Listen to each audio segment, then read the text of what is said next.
Hi hello. അപ്പോൾ welcome to our session. നമ്മൾ ഇന്ന് ഡിസ്കസ് ചെയ്യാൻ പോകുന്ന ചാപ്റ്റർ എന്ന് പറയുന്നത് unit 2 nationalism in India part 2 ആണ് ഡിസ്കസ് ചെയ്യുന്നത്. അപ്പോൾ നമ്മൾ പാർട്ട് 1 ഓൾറെഡി ഡിസ്കസ് ചെയ്തതാണ്. എന്താണ് നാഷണലിസം, അതേപോലെ തന്നെ നാഷണലിസം എങ്ങനെയൊക്കെയാണ് ഇന്ത്യയിൽ ഡെവലപ്പ് ചെയ്തു വന്നത്, അതേപോലെ തന്നെ ഫസ്റ്റ് വേൾഡ് വാർ ഇന്ത്യയെ എങ്ങനെ എഫക്ട് ചെയ്തു, ദെൻ റൗലറ്റ് ആക്ടും ജാലിവാല ബാഗ് മസ്കാരും ഇതൊക്കെ നമ്മൾ ഡിസ്കസ് ചെയ്തു. ദെൻ നോൺ കോപ്പറേഷൻ മൂവ്മെന്റ് എന്താണ്, ഇന്ത്യ ഇനി എന്താണ് ബ്രിട്ടീഷേഴ്സുമായിട്ട് ഇനി ഒട്ടും തന്നെ കോപ്പറേറ്റ് ചെയ്ത് പോവില്ല എന്ന് പറഞ്ഞുകൊണ്ട് നോൺ കോപ്പറേഷൻ മൂവ്മെന്റ് സ്റ്റാർട്ട് ചെയ്യും. ഇതൊക്കെയാണ് നമ്മൾ കഴിഞ്ഞ ക്ലാസ്സിൽ ഡിസ്കസ് ചെയ്തിട്ടുണ്ടായിരുന്നു. ദെൻ ഇതിൽ നമ്മൾ ഓൾറെഡി ഡിസ്കസ് ചെയ്താണ് എങ്ങനെയാണ് ടൗൺസിലെ മൂവ്മെന്റ്സ് സ്റ്റാർട്ട് ചെയ്തത്. ഒരു നോൺ കോപ്പറേഷൻ മൂവ്മെന്റ് സ്റ്റാർട്ട് ചെയ്ത് അപ്പോൾ ടൗൺസിൽ ഇതൊക്കെ എങ്ങനെയാണ് എഫക്ട് ചെയ്തതെന്ന് നമ്മൾ നോക്കിയിട്ടുണ്ടായിരുന്നു. ജസ്റ്റ് ഒന്നുകൂടി അത് പറയാണ്. The movement started in middle class participation in cities. Middle ക്ലാസ്സിൽ നിന്നായിരുന്നു സിറ്റീസിൽ ഏറ്റവും കൂടുതലായിട്ട് പാർട്ടിസിപ്പേഷൻ വന്നത്. കുറെ പേര് thousands of students left government controlled schools and colleges. അവരെന്താണ്, ബ്രിട്ടീഷ് ഗവൺമെന്റിന്റെ കൺട്രോളിൽ ഉണ്ടായിരുന്ന സ്കൂളുകളായാലും കോളേജസ് ആയാലും അതെന്താ ലെഫ്റ്റ് ചെയ്യുകയൊക്കെ ചെയ്തു. Then head masters and teachers resigned and lawyer gave of their legal practices. എന്തുണ്ടായത്, ഹെഡ് മാസ്റ്റേഴ്സും ടീച്ചേഴ്സും അവരുടെ ഗവൺമെന്റ് ജോലികളെല്ലാം റിസൈൻ ചെയ്യുകയും ദെൻ ലോയേഴ്സ് അവരുടെ ലീഗൽ പ്രാക്ടീസസ് എല്ലാം എന്ത് ചെയ്തു, ഗേവ് അപ്പ് ചെയ്യുകയും ഒക്കെ ചെയ്തു. എല്ലാവരും റിസൈൻ ചെയ്തു. ബ്രിട്ടീഷേഴ്സായിട്ടും ഒട്ടും ഇനി കോപ്പറേറ്റ് ചെയ്യില്ല എന്ന രീതിയിൽ എല്ലാം ബാൻ ചെയ്തു അല്ലെങ്കിൽ ബോയ്ക്കോട്ട് ചെയ്തു അവര്. Then council elections were boycotted in most provinces except Madras. Madras ഒഴിച്ച് ബാക്കി എല്ലാവരുടെയും കൗൺസിൽ എലക്ഷൻസ് എന്ത് ചെയ്തു, വേണ്ട, ബോയ്ക്കോട്ട് ചെയ്യുകയൊക്കെ ചെയ്തു. മൊത്തത്തിലൊരു ബോയ്ക്കോട്ടിംഗ് ആണ്. ബ്രിട്ടീഷേഴ്സ് എന്തൊക്കെ ചെയ്യുന്നു അതിനെ എഗനസ്റ്റ് ആയിട്ടാണ് ചെയ്തുകൊണ്ടിരിക്കുന്നത്. Then foreign goods boycotted. എന്ത് ചെയ്തത്, ഫോറിൻ ഗുഡ്സുകൾ ബോയ്ക്കോട്ട് ചെയ്തു. ആൻഡ് ലിക്കർ ഷോപ്പുകളൊക്കെ പിക്കറ്റ് ചെയ്തു. ദെൻ ഫോറിൻ ക്ലോത്തുകളെല്ലാം ബേൺ ഔട്ട് ചെയ്യുകയൊക്കെ ചെയ്തു. അപ്പൊ ഫുള്ളി ബ്രിട്ടീഷേഴ്സ് എന്ത് ചെയ്യുന്നു അതിനെല്ലാം against. And people begun discarding importing clothes and wearing only Indian ones. Production of Indian textile mills and handloom went up. അപ്പൊ British imported ക്ലോത്ത്സുകളെല്ലാം വേണ്ടാന്ന് വെക്കുകയും അതേപോലെ തന്നെ ഇന്ത്യൻസിന്റെ ക്ലോത്ത്സ് മാത്രം, ഇന്ത്യൻസ് ബിൽഡപ്പ് ചെയ്യുന്ന മേക്ക് ചെയ്യുന്ന ക്ലോത്ത്സ് മാത്രമേ ഇനി വെയർ ചെയ്യുള്ളൂ എന്നും കൂടി പറഞ്ഞുകൊണ്ട് എന്ത് ചെയ്തു, ഇന്ത്യൻ ടെക്സ്റ്റൈൽസുകളായാലും അതേപോലെ തന്നെ ഹാൻഡ്ലൂംസ് ആയാലും ഡെവലപ്പ് ചെയ്ത് വരുന്നത് കാണാം. അതായിരുന്നു ഉദ്ദേശം. അത് മാത്രമേ ചെയ്യാൻ പാടുള്ളൂ. ആ ഒരു വെന്റപ്പാണ് കാണുന്നത്. ബട്ട് ദെൻ എന്തുണ്ടാവുന്നതെന്ന് വെച്ചാൽ ഈ ഒരു NCM എന്ന് വെച്ചാൽ നോൺ കോപ്പറേഷൻ മൂവ്മെന്റ് എന്നാട്ടോ. നോൺ കോപ്പറേഷൻ മൂവ്മെന്റിന്റെ ഷോർട്ട് ഫോം ആണ് NCM എന്ന് പറയുന്നത്. Then NCM gradually slow down in the cities. സിറ്റികളിൽ NCM അല്ലെങ്കിൽ നോൺ കോപ്പറേഷൻ മൂവ്മെന്റ് പിന്നീട് ഇങ്ങനെ പയ്യെ പയ്യെ ആ ഒരു ഹൈപ്പ് കുറഞ്ഞു വരികയാണ് ഉണ്ടാവുന്നത്. ആദ്യം നല്ല ഹൈപ്പിൽ വന്നു, എല്ലാവരും റിസൈൻ ചെയ്തു, ദെൻ ബോയ്ക്കോട്ട് ചെയ്തു, ഒട്ടും തന്നെ കോപ്പറേറ്റ് ചെയ്യില്ല എന്ന രീതിയിലൊക്കെ അത് ഹൈപ്പ് ചെയ്ത് വന്നെങ്കിലും പിന്നീട് സിറ്റികളിൽ അതിന്റെ ഒരു ആ ഒരു ഹൈപ്പ് അല്ലെങ്കിൽ ആ ഒരു ഫയർ കുറഞ്ഞു വന്നു. അങ്ങനെ ഗാന്ധി ക്ലോത്ത്സ്, അതെന്താ കാരണം അല്ലെങ്കിൽ അതിന്റെ റീസൺസ് ആണ് നമ്മൾ നോക്കുന്നത്. Gandhi clothes more expensive than mass producer mill cloth and poor people could not afford to buy it. ഇപ്പൊ ഗാന്ധി ക്ലോത്ത്സ് എന്നൊക്കെ പറയുമ്പോൾ അതേപോലെ തന്നെ ഹാൻഡ്ലൂംസ് ഒക്കെ ഭയങ്കര എക്സ്പെൻസീവ്സ് ആയിരുന്നു. ഈ ഒരു മിൽക്ക് ക്ലോത്ത്, മില്ലുകളിൽ നിന്ന് പ്രൊഡ്യൂസ് ചെയ്യുന്ന ക്ലോത്ത് വെച്ച് നോക്കുമ്പോൾ ഗാന്ധികളൊക്കെ എന്താണ് എക്സ്പെൻസീവ് ആണ്. അതെന്താണ് പ്യുവർ പീപ്പിൾസിനായാലും കോമൺ പീപ്പിൾസിനായാലും എഫോർഡ് ചെയ്യാൻ പറ്റുന്ന ഒന്നായിരുന്നില്ല. അതുകൊണ്ട് തന്നെ സിറ്റികളിൽ പല ഭാഗക്കാരും എന്ത് ചെയ്യാണ്, ആ ക്ലോത്തുകൾ ഇങ്ങനെ ഫോറിൻ ക്ലോത്ത്സ് അല്ലെങ്കിൽ ഇമ്പോർട്ട് ചെയ്ത ക്ലോത്ത്സ് ഒക്കെ ബോയ്ക്കോട്ട് ചെയ്ത്, പക്ഷേ ഇത് അഫോർഡ് ചെയ്യാൻ അവർക്ക് പറ്റാത്തത് കൊണ്ട് എന്ത് ചെയ്യാം, പയ്യെ പയ്യെ ആ ഒരു ഫയർ അല്ലെങ്കിൽ ഹൈപ്പ് അങ്ങനെ കുറഞ്ഞു വന്നു. Then alternative Indian institution had to be set up so that they could be used in place of British ones. അപ്പൊ ഈ ഒരു നോൺ കോപ്പറേഷൻ മൂവ്മെന്റ് ഇങ്ങനെ വിൻ ചെയ്യണമെങ്കിൽ എന്ത് ചെയ്യണം, ഒരു ഓൾട്ടർനേറ്റീവ് ഇന്ത്യൻ ഇൻസ്റ്റിറ്റ്യൂഷൻ, ബ്രിട്ടീഷ് ചെയ്തത് ഒക്കെ തന്നെ അതേപോലെ തന്നെ ഒരു ഓൾട്ടർനേറ്റീവ് ഇന്ത്യൻ ഇൻസ്റ്റിറ്റ്യൂഷൻസ് വരണം. ഇപ്പൊ ബ്രിട്ടീഷേഴ്സിന്റെ ആ ക്ലോത്ത് മില്ല് ആണെങ്കിൽ അതിന്റെ ഓൾട്ടർനേറ്റീവ് ആയിട്ടൊരു മില്ല് എന്ത് വേണം, ഇന്ത്യൻ ഇൻസ്റ്റിറ്റ്യൂഷൻ കൊണ്ടുവരണം. അതേപോലെ തന്നെ കുറെ പേര് സ്കൂളുകളായാലും ഗവൺമെന്റ് സ്കൂളുകളും ഗവൺമെന്റ് കോളേജസും ഒക്കെ ബാൻ ചെയ്തു, അതേപോലെ തന്നെ ലെഫ്റ്റ് ചെയ്തു പോന്നു. അപ്പൊ അതേപോലെ തന്നെ ഇന്ത്യൻ ഇൻസ്റ്റിറ്റ്യൂഷൻ ഇവിടെ ബിൽഡപ്പ് ചെയ്യാനായിട്ട് പറ്റണം. പക്ഷേ അതൊരു ലോങ് പ്രോസസ് ആണ്, കുറച്ചധികം സമയം എടുക്കൂല. അതുവരെ അവരുടെ ഫ്യൂച്ചർ അവർക്ക് നോക്കാതിരിക്കാൻ പറ്റൂ. സോ അതുകൊണ്ട് അത് നടന്നില്ല. അങ്ങനെ ഒരു ഓൾട്ടർനേറ്റീവ് മെഷർ എടുക്കാൻ ഇന്ത്യൻസിന് പറ്റാത്തത് കൊണ്ട് തന്നെ ഇത് പയ്യെ ഗ്രാജുവലി സ്ലോ ഡൗൺ ചെയ്യാണ് ചെയ്യുന്നത്. അതുകൊണ്ട് തന്നെ എന്താണ്, slow to come up. So students and teachers began to back to government schools and lawyers joined back works in the government college. അപ്പൊ എല്ലാവരും റിസൈൻ ചെയ്തവരെല്ലാവരും എന്ത് ചെയ്തു, ജോയിൻ ബാക്ക് ചെയ്തു, സ്റ്റുഡൻസ് ബാക്ക് ടു സ്കൂളിലേക്കൊക്കെ പോയി തുടങ്ങി. ഓക്കെ, ദെൻ അടുത്തതെന്ന് പറയുന്നത്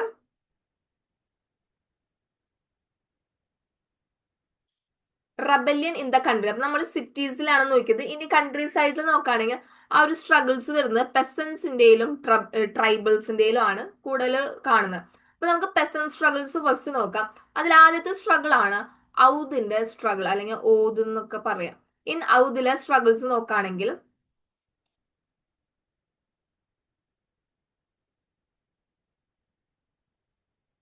പെസൻസ് വേഴ്സ് ലെഡ് ബൈ ബാബ രാമചന്ദ്ര. അപ്പൊ ഔദിലെ പെസൻ സ്ട്രഗിള് ലെഡ് ചെയ്ത് ബാബ രാമചന്ദ്ര എന്ന ആളായിരുന്നു. The movement was against talukdars. താലൂക്ക്ദാസിനെതിരെയുള്ള ഒരു മൂവ്മെന്റ് ആണ് അവിടെ ഈ ഒരു സ്ട്രഗിൾസിലൂടെ സ്റ്റാർട്ട് ചെയ്തത്. അതേപോലെ തന്നെ ലാൻഡ് ലോഡ്സിനെതിരെ, who demanded from peasants extraordinary high rents and variety of other cesses. അപ്പം താലൂക്ക്ദാസും ലാൻഡ് ലോഡ്സും എന്താണ്, പെസൻസിൽ നിന്ന് ഹൈ റെന്റുകളാണ് ഡിമാൻഡ് ചെയ്തിരുന്നത്. അതേപോലെ തന്നെ വെറൈറ്റി ടൈപ്പ് ഓഫ് സീസുകളും അവർ ഡിമാൻഡ് ചെയ്തിരുന്നു. സീസ് എന്ന് പറയുമ്പോൾ ലാൻഡ് സീസ് ചെയ്തെടുക്കാം, ദെൻ അവിടുത്തെ റിസോഴ്സസ് സീസ് ചെയ്തെടുക്കാം, അങ്ങനെ ഡിഫറെന്റ് ടൈപ്സ് ഓഫ് സീസുകൾ ഉണ്ടായിരുന്നു. അതേപോലെ തന്നെ ഒരു ലാൻഡിന്റെ മുകളിൽ ഹൈ റെന്റും കൂടി ഇംപ്ലിമെന്റ് ചെയ്തിരുന്നു. അപ്പൊ ഇതൊക്കെയായിരുന്നു പെസൻസിൽ നിന്ന് ലാൻഡ് ലോഡ്സ് ഡിമാൻഡ് ചെയ്തിരുന്നത്. അപ്പൊ ആ ഒരു ഡിമാൻഡിന് എതിരെയാണ് ഈ ഒരു പെസൻ സ്ട്രഗിള് ഔദില് നടക്കുന്നത്. എന്തിനൊക്കെ എതിരെയായിരിക്കും? അപ്പൊ ഹൈ റവന്യൂ, ഹൈ റെന്റിനെതിരെയും ഈ ഒരു സീസിനെതിരെയാണ് ഈ ഒരു സ്ട്രഗിള് നടന്നത്. ആരാണ് leadership? Baba Ramachandra. Okay, then peasants had to beg and work at landlord's farm without any payment. അപ്പൊ പെസൻസ് എന്താണ്, ഹാഡ് ടു ഡു ബെഗർ, ഒരു ബെഗറിനെ പോലെയാണ് അവര് വരുന്നത്. കാരണം ലാൻഡ് ലോഡ്സിന്റെ ലാൻഡില്, അപ്പൊ ലാൻഡ് ലോഡ്സിന് വേണ്ടിയിട്ട് അവരുടെ ഫാമുകളിലൊക്കെ പെസൻസ് എന്താണ്, പേയ്മെന്റ് ഇല്ലാണ്ടാണ് വർക്ക് ചെയ്തുകൊണ്ടിരിക്കുന്നത്. ഏകദേശം ഒരു ബെഗറിന്റെ അവസ്ഥയാണ് ഒരു പെസൻസിന് ഉണ്ടായത്. No right over lease land, lease ചെയ്തെടുത്ത ലാൻഡിലൊന്നും ഒരു റൈറ്റ്സും പെസൻസിന് ഉണ്ടായിരുന്നില്ല. The demand of the peasants movement. അപ്പൊ ഈ ഒരു പെസൻ മൂവ്മെന്റിന്റെ ഡിമാൻഡുകൾ നോക്കാം നമുക്ക്. എന്താണ് ഈ ഒരു മൂവ്മെന്റ് സ്റ്റാർട്ട് ചെയ്തത്? അപ്പൊ അവരുടെ ഡിമാൻഡ് എന്ന് നോക്കുകയാണെങ്കിൽ ഒന്നെന്ന് പറയുന്നത് reduction of revenue.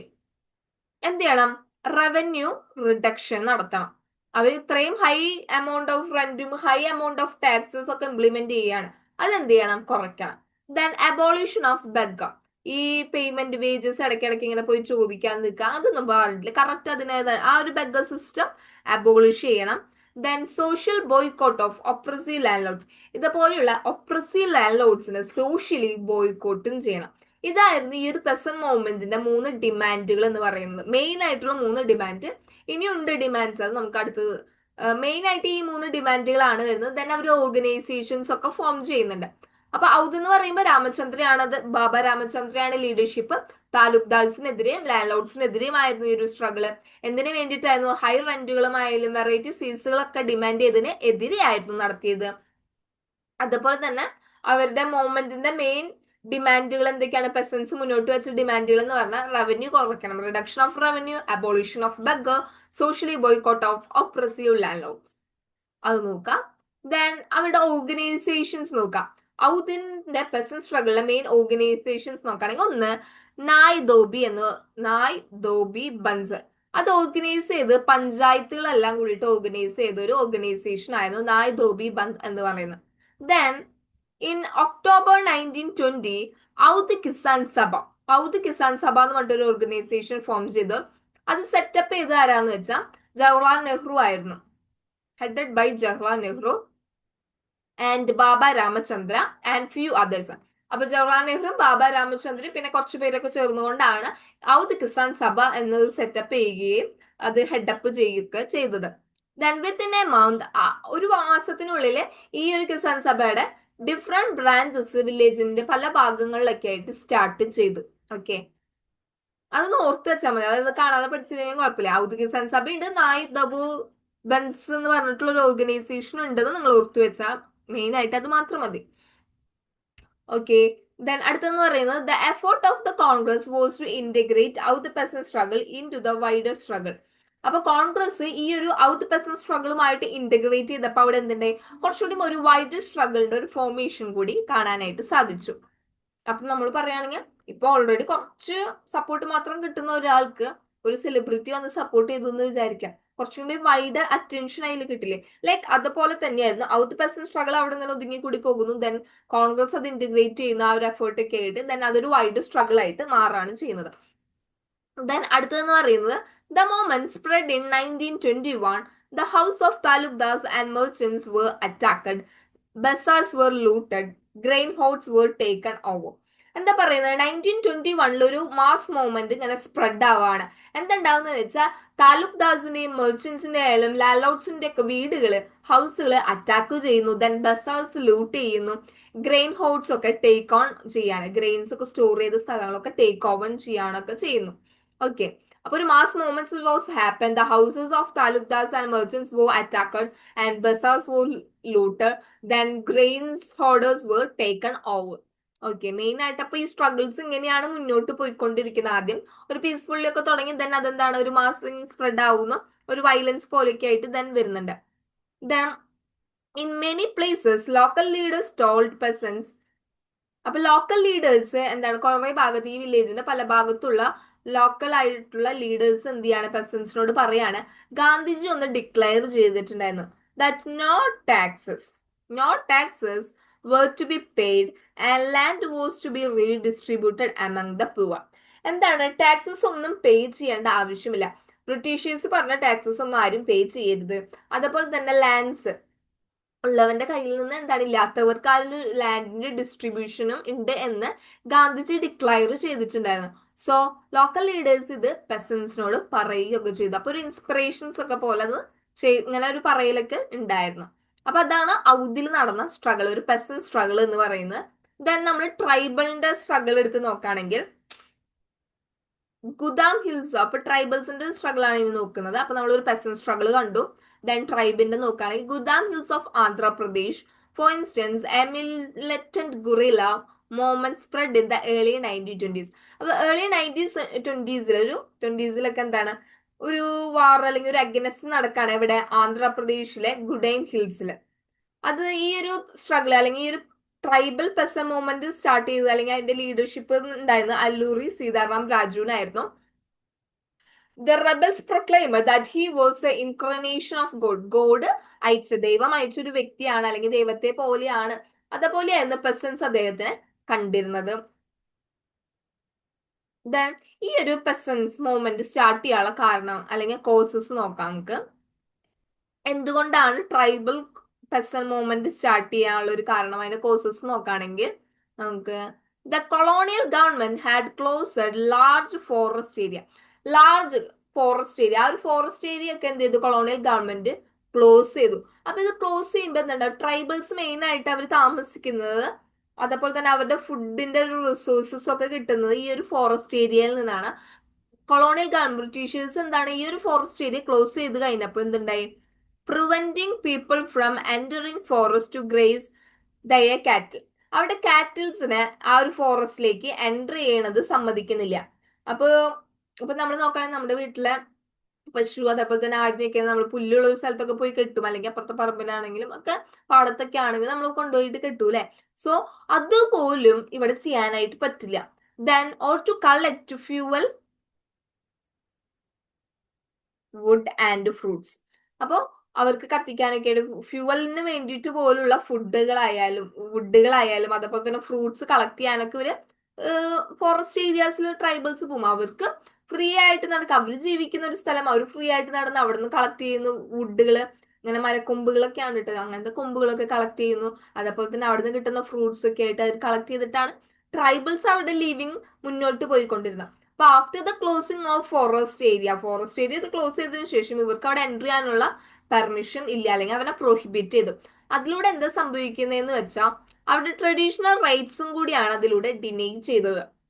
Okay, inspired by non cooperation movement and persuaded people to be a Gandhi and give up drinking. അപ്പോൾ നോൺ കോപ്പറേഷൻ മൂവ്മെന്റിൽ നിന്നൊക്കെ ഇൻസ്പിറേഷൻ കിട്ടിയിട്ട് അല്ലൂരി സീതാറാം രാജു എന്ത് ചെയ്തു,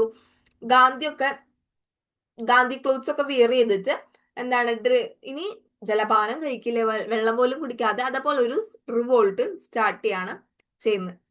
then he did not believe non violence. ഗാന്ധിജിനെ ഇൻസ്പയർ ചെയ്ത് അല്ലെങ്കിൽ ഗാന്ധിജിനെ ഒരു റോൾ മോഡൽ ഒക്കെ ആക്കുന്നുണ്ടെങ്കിലും അദ്ദേഹം നോൺ വയലൻസിന് ഒരിക്കലും അല്ലൂരി സീതാറാം രാജു ബിലീവ് ചെയ്തിരുന്നിട്ടുണ്ടായിരുന്നില്ല. അദ്ദേഹം പറയുന്നത് ബ്രിട്ടീഷ് ഗവൺമെന്റ് നമ്മളെ എല്ലാവരെയും എങ്ങനെയാണ് ഒപ്രസീവ് ആണ് ചെയ്യുന്നത്, സപ്രസ് ചെയ്യുക. എന്തെങ്കിലും ഇപ്പൊ നമ്മളൊരു റിവോൾട്ട് നടന്നാൽ അതിനെ ഭയങ്കര റൂഷ്യലി ആണ് ഒപ്പോസ് ചെയ്തിരുന്നത്, അല്ലെങ്കിൽ സപ്രസ് ചെയ്യാനായിട്ട് നോക്കിക്കൊണ്ടിരുന്നത്. സോ അല്ലൂരി സീതാറാം രാജു പറഞ്ഞത് അതായത് നമ്മളോടും കാണിക്കുന്ന വയലൻസ് ആണ്, അപ്പൊ നമ്മളും നോൺ വയലൻസ് മാർഗം തെരഞ്ഞെടുക്കേണ്ട ആവശ്യമില്ല എന്നാണ് അദ്ദേഹത്തിന്റെ ഒരു മൈൻഡ് എന്ന് പറയുന്നത്. ഓക്കെ, അപ്പൊ the Gudem rebels attacked police stations, attempt to kill British officials and carried on guerrilla warfare for achieving swaraj. അപ്പൊ ഈ ഒരു സ്വരാജ് കംപ്ലീറ്റ് ഫ്രീഡം കിട്ടാൻ വേണ്ടിയിട്ട് ഗുഡേമിലെ റബൽസ് എന്ത് ചെയ്തു, പോലീസ് സ്റ്റേഷൻസ് അറ്റാക്ക് ചെയ്തു, അതേപോലെ തന്നെ ബ്രിട്ടീഷ് ഒഫീഷ്യൽസിനെ കൊല്ലാനായിട്ട് അറ്റംപ്റ്റ് ചെയ്യുകയൊക്കെ ചെയ്തു. അങ്ങനെയാണ് ഇതാണ് അവർ അച്ചീവ് അല്ലെങ്കിൽ അവർ ക്യാരി ഔട്ട് ചെയ്തിരുന്ന ഒരു വാർഫെയർ. സ്വരാജ് കിട്ടാൻ വേണ്ടിയിട്ട് അവര് ക്യാരി ചെയ്ത ഒരു മെത്തേഡ് എന്ന് പറയുന്നത് പോലീസ് സ്റ്റേഷൻസും ഗവൺമെന്റ് ഒഫീഷ്യൽ ബിൽഡിങ്സും ഒക്കെ അറ്റാക്ക് ചെയ്യുക, ദെൻ മിലിറ്ററി ഒഫീഷ്യൽസിനെ കില്ല് ചെയ്യാൻ നോക്കുക, അതൊക്കെയായിരുന്നു അവർ ചെയ്ത മെത്തേഡ്സ് എന്ന് പറയുന്നത്. Then Raju was captured and executed in 1921 and over time become A folk hero. Then 1924 രാജുവിനെ എന്ത് ചെയ്തു, ഈ ലീഡറിനെ ക്യാപ്ചർ ചെയ്യുകയും എക്സിക്യൂട്ടും ചെയ്യുകയൊക്കെ കൊല്ലുകയൊക്കെ ചെയ്തിരുന്നു. ദെൻ ഇദ്ദേഹം ഒരു ഫോക്ക് ഹീറോ ആയിട്ട് പിന്നെ മാറാണ്. ദെൻ ഓരോരുത്തരുകൾ ഇങ്ങനെ കഥ പറയൂലേ, അപ്പൊ നമ്മള് ഹിസ്റ്ററി എന്ന് പറയുമ്പോൾ ഒരു സ്റ്റോറിയാണ്. ലൈക്ക് അതേപോലെ ഇദ്ദേഹം പണ്ട് ഇന്നൊരു ലീഡർ ഉണ്ടായിരുന്നു, അദ്ദേഹം ഇന്നൊരു സ്ട്രഗിളിൽ പാർട്ടിസിപ്പേറ്റ് ചെയ്തിരുന്നു, അതേപോലെ അദ്ദേഹം ഒരു ഫോക്ക് ഹീറോ ആയിട്ട് മാറുകയാണ് പിന്നെ ഉണ്ടാവുന്നത്. ഓക്കെ, അപ്പൊ ഇതാണ് ട്രൈബലിന്റെ ഉണ്ടായിരുന്ന ഒരു സ്ട്രഗിൾ എന്ന് പറയുന്നത്. അപ്പൊ നമ്മൾ പെസൻ സ്ട്രഗിൾ നോക്കി, ട്രൈബൽ സ്ട്രഗിൾ നോക്കി. ഇനി അടുത്ത് നമുക്ക് പ്ലാനേഷനിൽ വരുന്ന ഒരു കാര്യമാണ് നോക്കാള്. സ്വരാജ് ഇൻ ദ പ്ലാനേഷൻസിലുള്ള ഒരു ഫ്രീഡത്തിനെ കുറിച്ചാണ് നോക്കേണ്ടത്. അതെന്താന്ന് വെച്ചാൽ ഫോർ പ്ലാന്റേഷൻ വർക്കേഴ്സ് ഇൻ ആസാമിലുള്ള പ്ലാന്റേഷൻ വർക്കേഴ്സിന്റെ കുറച്ച് ബുദ്ധിമുട്ടുകളാണ് ഇനി നമ്മൾ നോക്കുന്നത്. അതെന്താന്ന് വെച്ചാൽ Mahatma Gandhi's non-cooperation movement was a medium to oppose British oppressive rule. അപ്പൊ മഹാത്മാഗാന്ധിയുടെ ഒരു നോൺ കോപ്പറേഷൻ മൂവ്മെന്റ് ആയിരുന്നു ഇവർക്ക് ബ്രിട്ടീഷ് ഒപ്രസീവ് റൂളിനെതിരെ പ്രതികരിക്കാനുള്ള ഒരു മീഡിയം എന്ന് പറയുന്നത്. അപ്പൊ already non cooperation movement start ചെയ്തിട്ടുണ്ട്. അതോടൊപ്പം തന്നെ പല ഭാഗങ്ങളിലും ഓരോരുത്തരും നോൺ കോപ്പറേഷൻ മൂവ്മെന്റിനെ സപ്പോർട്ട് ചെയ്തുകൊണ്ടാണ് ഓരോ മൂവ്മെന്റുകളും അല്ലെങ്കിൽ ഓരോ റിവോൾട്ടുകളും സ്റ്റാർട്ട് ചെയ്യുന്നത്. അതുപോലെ വന്നൊരു സ്റ്റാർട്ടിങ് പെസൽ സ്ട്രഗിൾ ആയിരുന്നു. ദെൻ ട്രൈബൽസിന്റെ ഇടയിലും നോൺ കോപ്പറേഷൻ മൂവ്മെന്റ് ഒരു ഇമ്പോർട്ടന്റ് ആയിട്ട് നിന്നിരുന്നു. അതേപോലെ തന്നെ ഇനി പ്ലാന്റേഷൻ വർക്കേഴ്സിന്റെ നോക്കുകയാണെങ്കിൽ അവരും നോൺ കോപ്പറേഷൻ മൂവ്മെന്റ് ഒരു മീഡിയം ആയിട്ടാണ് എടുത്തിരുന്നത്. ബ്രിട്ടീഷേഴ്സിനെതിരെ നമുക്ക് സ്ട്രഗിൾ ചെയ്യാനുള്ള ഒരു മീഡിയം പോലെയാണ് നോൺ കോപ്പറേഷൻ മൂവ്മെന്റും അവർ കണ്ടിരുന്നത്. ഈ ഒരു പ്ലാന്റേഷൻ സിസ്റ്റത്തിലെ പ്രശ്നം എന്താന്ന് നോക്കുകയാണെങ്കിൽ under the Inland Immigration Act of 1859. 1859 inland emigration act പ്രകാരം എന്താ അവിടെ സംഭവിച്ചതെന്ന് വെച്ചാൽ plantation workers were not permitted to leave the tea gardens without permission and in fact they rarely gave one such permission. എന്താണ് പ്ലാന്റേഷൻ വർക്കേഴ്സ് പെർമിഷൻ ഇല്ലാതെ അവർക്ക് tea ഗാർഡനിൽ നിന്ന് പുറത്ത് കിടക്കാനായിട്ട് പാടില്ല, എവിടേക്കും പോവാൻ പാടില്ല. അപ്പൊ അവരെന്ത് ചെയ്യണം, ടീ ഗാർഡനിൽ നിന്ന് തന്നെ പണി എടുത്തോണ്ടിരിക്കണം. അവർക്ക് ആരുടെയും പെർമിഷൻ, ബ്രിട്ടീഷ് ഒഫീഷ്യൽസിന്റെ അല്ലെങ്കിൽ ഏതെങ്കിലും ലീഡേഴ്സിന്റെ പെർമിഷൻ ഇല്ലാതെ ആ ഒരു ടീ ഗാർഡനിൽ നിന്ന് പുറത്തു പോകാൻ പാടില്ല. അവർക്ക് ആ ഒരു പെർമിഷൻ വളരെ റയർ ആയിട്ടൊക്കെ ആയിരുന്നു കിട്ടിയിരുന്നത്. So thousands of workers defied the authority, left the plantation and headed to home. അങ്ങനെ അവിടെ ഉണ്ടായിരുന്ന വർക്കേഴ്സുകൾ എല്ലാവരും എന്ത് ചെയ്തു, ഈ ഒരു അതോറിറ്റിനെയും അനുസരിക്കേണ്ട, ബ്രിട്ടീഷേഴ്സിനെ അനുസരിക്കേണ്ട എന്ന് ഉദ്ദേശിച്ചുകൊണ്ട് പറഞ്ഞുകൊണ്ട് പ്ലാന്റേഷൻ സിസ്റ്റത്തിൽ ആ ഒരു പ്ലാന്റേഷൻ ലാൻഡ് ലെഫ്റ്റ് ചെയ്തുകൊണ്ട് അവരെവിടേക്ക് പോവാണ്, അവരുടെ വീടുകളിലേക്ക് തിരിച്ചു പോവാണ്. They always ബിലീവഡ് ഗാന്ധിരാജ്. ഗാന്ധിരാജ് എന്ന് പറഞ്ഞ ഒരു സ്വരാജ്, നമ്മളിപ്പോ പറഞ്ഞ സ്വരാജ് പോലെയൊക്കെ തന്നെയാണ് ഗാന്ധിരാജ് എന്ന് പറയുന്നത്. ആൻഡ് ഈ പോയ പെസൻസ്, വീടുകളിലേക്ക് തിരിച്ചു പോകുന്ന peasants, they were caught by the police and brutally beaten up. അവരെന്താണ്, പോണ വഴിയിൽ പോലീസ് പിടിക്കും, അവർ കുറെ അടിക്കൊക്കെ അവരെ ബ്രൂട്ടലി അടിക്കൊക്കെ ചെയ്തു. ദേ completely support എൻസിയ.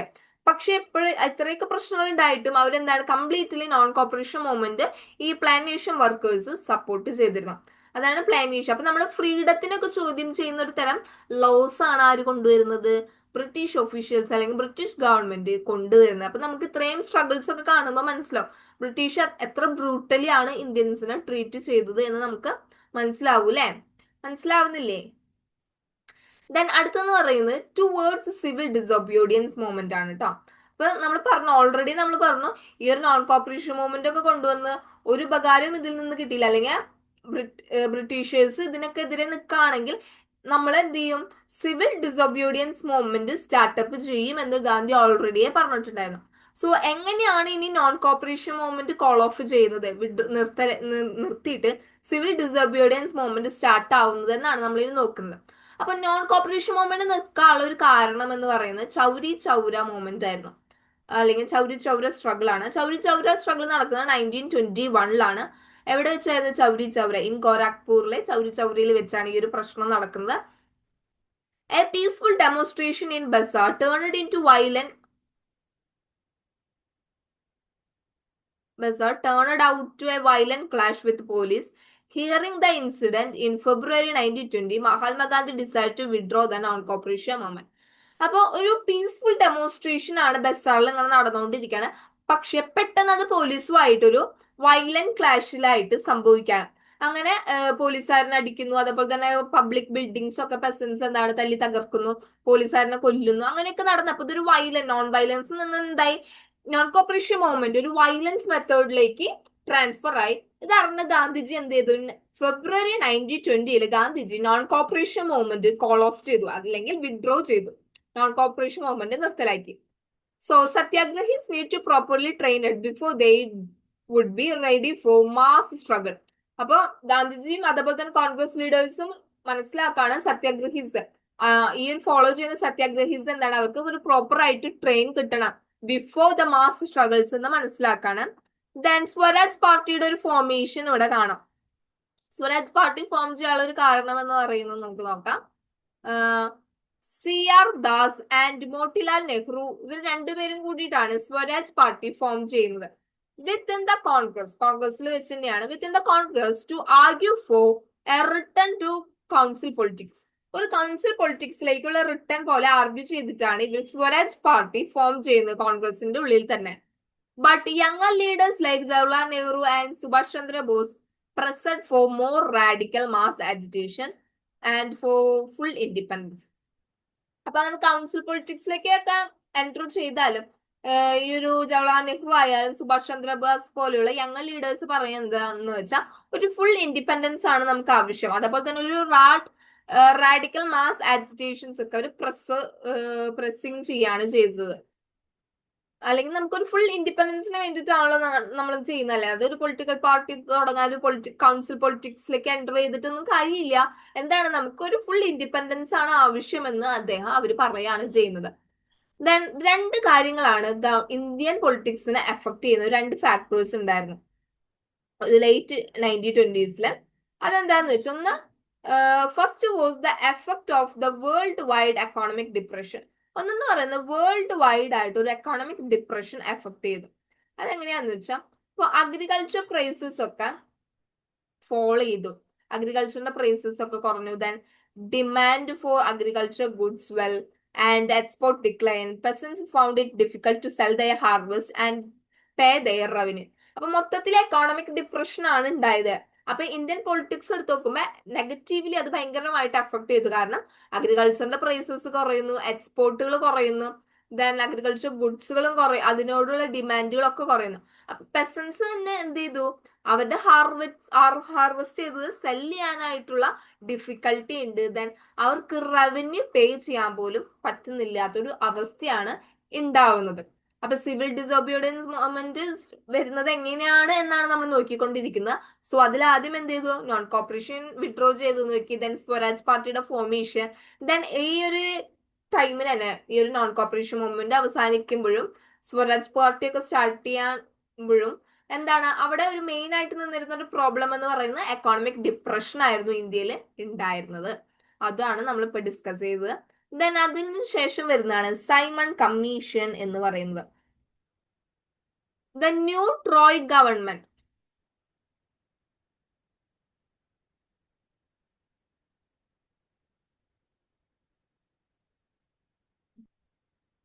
The new Troy government in Britain constituted a statutory commission under Sir John Simon. അപ്പൊ ഒരു ന്യൂ ട്രോയ് ഗവൺമെന്റ് ബ്രിട്ടീഷേഴ്സ് എല്ലാവരും കോൺസ്റ്റിറ്റ്യൂട്ട് ചെയ്തിട്ട് ഒരു സ്റ്റാറ്റ്യൂട്ടറി കമ്മീഷൻസ് കൊണ്ടുവരാണ്. ആദ്യ ലീഡർഷിപ്പിൽ സർ ജോൺ സൈമന്റെ ലീഡർഷിപ്പിൽ. And set up in response to the nationalist movement. എന്തിനു വേണ്ടിയിട്ടായിരുന്നു? നാഷണലിസ്റ്റ് മൂവ്മെന്റ്, ഓരോ മൂവ്മെന്റ് പല ഭാഗത്തും നടക്കുന്നുണ്ട്. അപ്പൊ അതിന്റെ റെസ്പോൺസ് എന്ന നിലയിലായിരുന്നു ഇത് ഈ ഒരു കമ്മീഷൻ സ്റ്റാർട്ട് ചെയ്തത്. അപ്പൊ the commission was to look into the functioning of the constitutional system in India and suggest its changes. അപ്പൊ ഈ കമ്മീഷൻ എന്തിനാ കൊണ്ടുവന്നതെന്ന് വെച്ചാൽ അവിടുത്തെ ഇന്ത്യയിലെ കോൺസ്റ്റിറ്റ്യൂഷണൽ സിസ്റ്റംസിന്റെ ഫംഗ്ഷൻസ് ഒക്കെ നോക്കിക്കൊണ്ട് ഇന്ത്യയിൽ എന്തെങ്കിലും ചേഞ്ചസ് വേണമെങ്കിൽ അത് സജസ്റ്റ് ചെയ്യാനൊക്കെ ആയിട്ട് വേണ്ടിയിട്ടായിരുന്നു ഈ കമ്മീഷൻ കൊണ്ടുവന്നത്. അപ്പൊ നമ്മൾ ഓർക്കുക, ഇന്ത്യയുടെ കോൺസ്റ്റിറ്റ്യൂഷണൽ സിസ്റ്റം, ഓക്കെ, ഇന്ത്യയുടെ കോൺസ്റ്റിറ്റ്യൂഷണൽ സിസ്റ്റത്തിന്റെ ഫംഗ്ഷൻസ് ഒക്കെ നോക്കി എന്തെങ്കിലും ചേഞ്ചസ് വേണമെങ്കിൽ കൊണ്ടുവരാൻ ആര് കൊണ്ടുവന്ന കമ്മീഷനാണ്? ബ്രിട്ടീഷേഴ്സ് കൊണ്ടുവന്ന ഒരു കമ്മീഷനാണ് സൈമൺ കമ്മീഷൻ എന്ന് പറയുന്നത്. അപ്പൊ ഇതിലത്തെ പ്രോബ്ലം എന്തായിരിക്കും? നമ്മളൊന്ന് ചിന്തിച്ചു നോക്കി, ഇതിന്റെ പ്രോബ്ലം എന്താണ്? Commission did not have a single Indian member. ആ കമ്മീഷനിൽ ഒരു സിംഗിൾ ഇന്ത്യൻ മെമ്പർ പോലും ഉണ്ടായിരുന്നില്ല. ഓക്കെ, ഇന്ത്യൻസിന് വേണ്ടിയിട്ട് ഒരു കമ്മീഷൻ സ്റ്റാർട്ട് ചെയ്തു എന്ന് പറയുന്നു, ബട്ട് അതിലെന്ത്, ഒരു ഇന്ത്യൻസ് പോലും ആ ഒരു കമ്മീഷന്റെ മെമ്പർ ആയിട്ട് ഉണ്ടായിരുന്നില്ല. Okay, then Simon commission arrived in 1928 Simon commissions arrive ആവുന്നത്. അപ്പൊ അദ്ദേഹം ആ ഒരു സൈമൺ കമ്മീഷൻ വരുമ്പോ അദ്ദേഹത്തിനെ വരവേൽറ്റത് അല്ലെങ്കിൽ ഗ്രീറ്റ് ചെയ്ത ഒരു സ്ലോഗൻസ് വെച്ചിട്ടായിരുന്നു ഗോ ബാക്ക് സൈമൺ എന്ന് പറഞ്ഞുകൊണ്ടായിരുന്നു. ഗോ ബാക്ക് സൈമൺ എന്ന് പറഞ്ഞിട്ടാണ് അദ്ദേഹത്തിന് അല്ലെങ്കിൽ ഒരു സൈമൺ കമ്മീഷനെ ഇന്ത്യയിൽ ഗ്രീറ്റ് ചെയ്തത്. തിരിച്ചു പോകൂ സൈമൺ എന്ന് പറഞ്ഞിട്ട്. To counter of this viceroy lord Irwin. അപ്പൊ ഇതിനെതിരെയായിട്ട് പോലെ ലോർഡ് ഐർവിൻ അനൗൺസ് ചെയ്യാണ് October 1929 a vague of a dominant status and round table conference to discuss future constitution.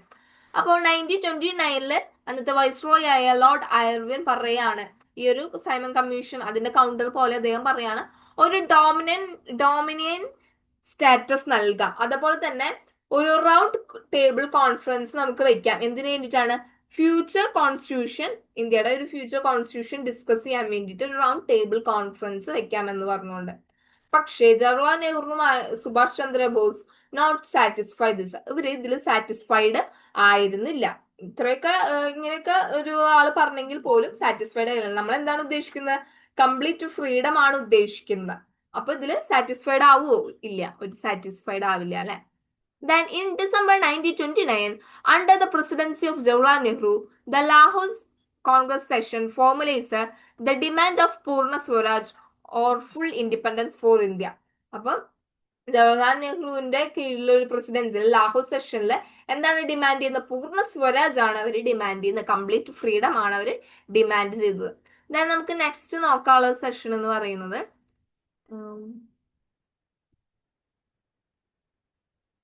ഇതാണ്, the salt March and the civil disobedience movement. അപ്പൊ നമ്മൾ ഏകദേശം മനസ്സിലായില്ല എങ്ങനെയാണ് സിവിൽ ഡിസൊബീഡിയൻസ് മൂവ്മെന്റിലേക്ക് എത്താൻ, നോൺ കോപ്പറേഷൻ നിർത്തലാക്കി. ദെൻ അവിടെ നടക്കുന്ന കാര്യങ്ങളൊക്കെ ഒരു ഒപ്രസീവ് മാറ്റേഴ്സിൽ പോലെയാണ് പോകുന്നത്. അപ്പൊ ഇനി എങ്ങനെയാണ് ഈ ഒരു സോൾട്ട് സത്യാഗ്രഹ മാർച്ച് നോക്കാം, ദെൻ സിവിൽ ഡിസൊബീഡിയൻസ് മൂവ്മെന്റ് നമുക്ക് നോക്കാം. ഓക്കെ, അപ്പൊ ഇതിന്റെ ബാക്ക്ഗ്രൗണ്ട് എങ്ങനെയാണ് ഇതൊക്കെ സ്റ്റാർട്ട് ചെയ്യുന്നത്?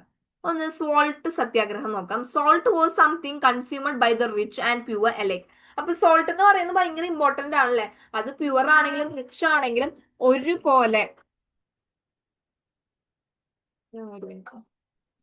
ഒരുപോലെ മുന്നോട്ട് കൊണ്ടുപോകാൻ ഉപ്പ് എല്ലാവർക്കും ആവശ്യമുള്ള ഒരു കാര്യമാണ്. സോ പ്യുവർ ആണെങ്കിലും റിച്ച് ആണെങ്കിലും അവരെന്ത് ചെയ്യണം? ഒരേപോലെ അത് മുന്നോട്ട് കൊണ്ടുപോകണം. കാരണം ഉപ്പ് ആർക്കും ഒഴിച്ചുകൂടാൻ പറ്റാത്ത ഒന്നായിരുന്നു. And it was one of the most essential items of food. അപ്പൊ ഫുഡിലെ ഏറ്റവും ഇമ്പോർട്ടന്റ് ആയിട്ടുള്ള ഒരു എസെൻഷ്യൽ ഐറ്റം ആയിരുന്നു സോൾട്ട് എന്ന് പറയുന്നത്. The tax on salt and the government monopoly over it's production. അപ്പൊ ഈ ഒരു അവരെന്ത് ചെയ്തു? ഇതിന്റെ മുകളില് ബ്രിട്ടീഷ് ഗവൺമെന്റ് എന്ത് ചെയ്തു? സോൾട്ടിന്റെ മുകളിൽ ഒരു ടാക്സ് ഇമ്പോസ് ചെയ്തു. അതുപോലെ തന്നെ അതിന്റെ പ്രൊഡക്ഷന്റെ മുകളിലും ഒരു ഗവൺമെന്റ് മൊണോപ്പൊളി കൊണ്ടുവരാണ് ചെയ്തത്. അപ്പോൾ സോൾട്ട് എന്ന് പറഞ്ഞാൽ എല്ലാവർക്കും വേണ്ട അത്യാവശ്യമായിട്ടുള്ള ഒരു കാര്യമായിരുന്നു, ഒരു തിങ്ങാണ്. സോ അതെല്ലാരും വാങ്ങും. അതുകൊണ്ട് തന്നെ എന്ത് ചെയ്തു? അതിന്റെ മുകളിൽ ടാക്സ് ഹൈലി ഇമ്പോസ് ചെയ്തു. അതേപോലെ തന്നെ സോൾട്ടിന്റെ പ്രൊഡക്ഷൻ ഗവൺമെന്റ് ഏറ്റെടുക്കാണ്. അല്ലാതെ ഗവൺമെന്റ് പ്രൊഡ്യൂസ് ചെയ്യുന്ന സോൾട്ട് അല്ലാതെ വേറെ ഒന്നും ഉപയോഗിക്കാൻ പാടില്ല എന്നും കൂടി അവര് പറയുകയും ചെയ്തു.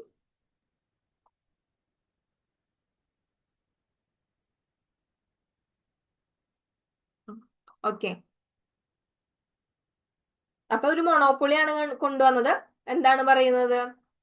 ഒരിക്കലും നമുക്ക് വിശ്വസിക്കാൻ പറ്റാത്ത തരത്തിൽ ഇത്തരം ടാക്സസ് ആണ് അവര് ഇമ്പോസ് ചെയ്തത്.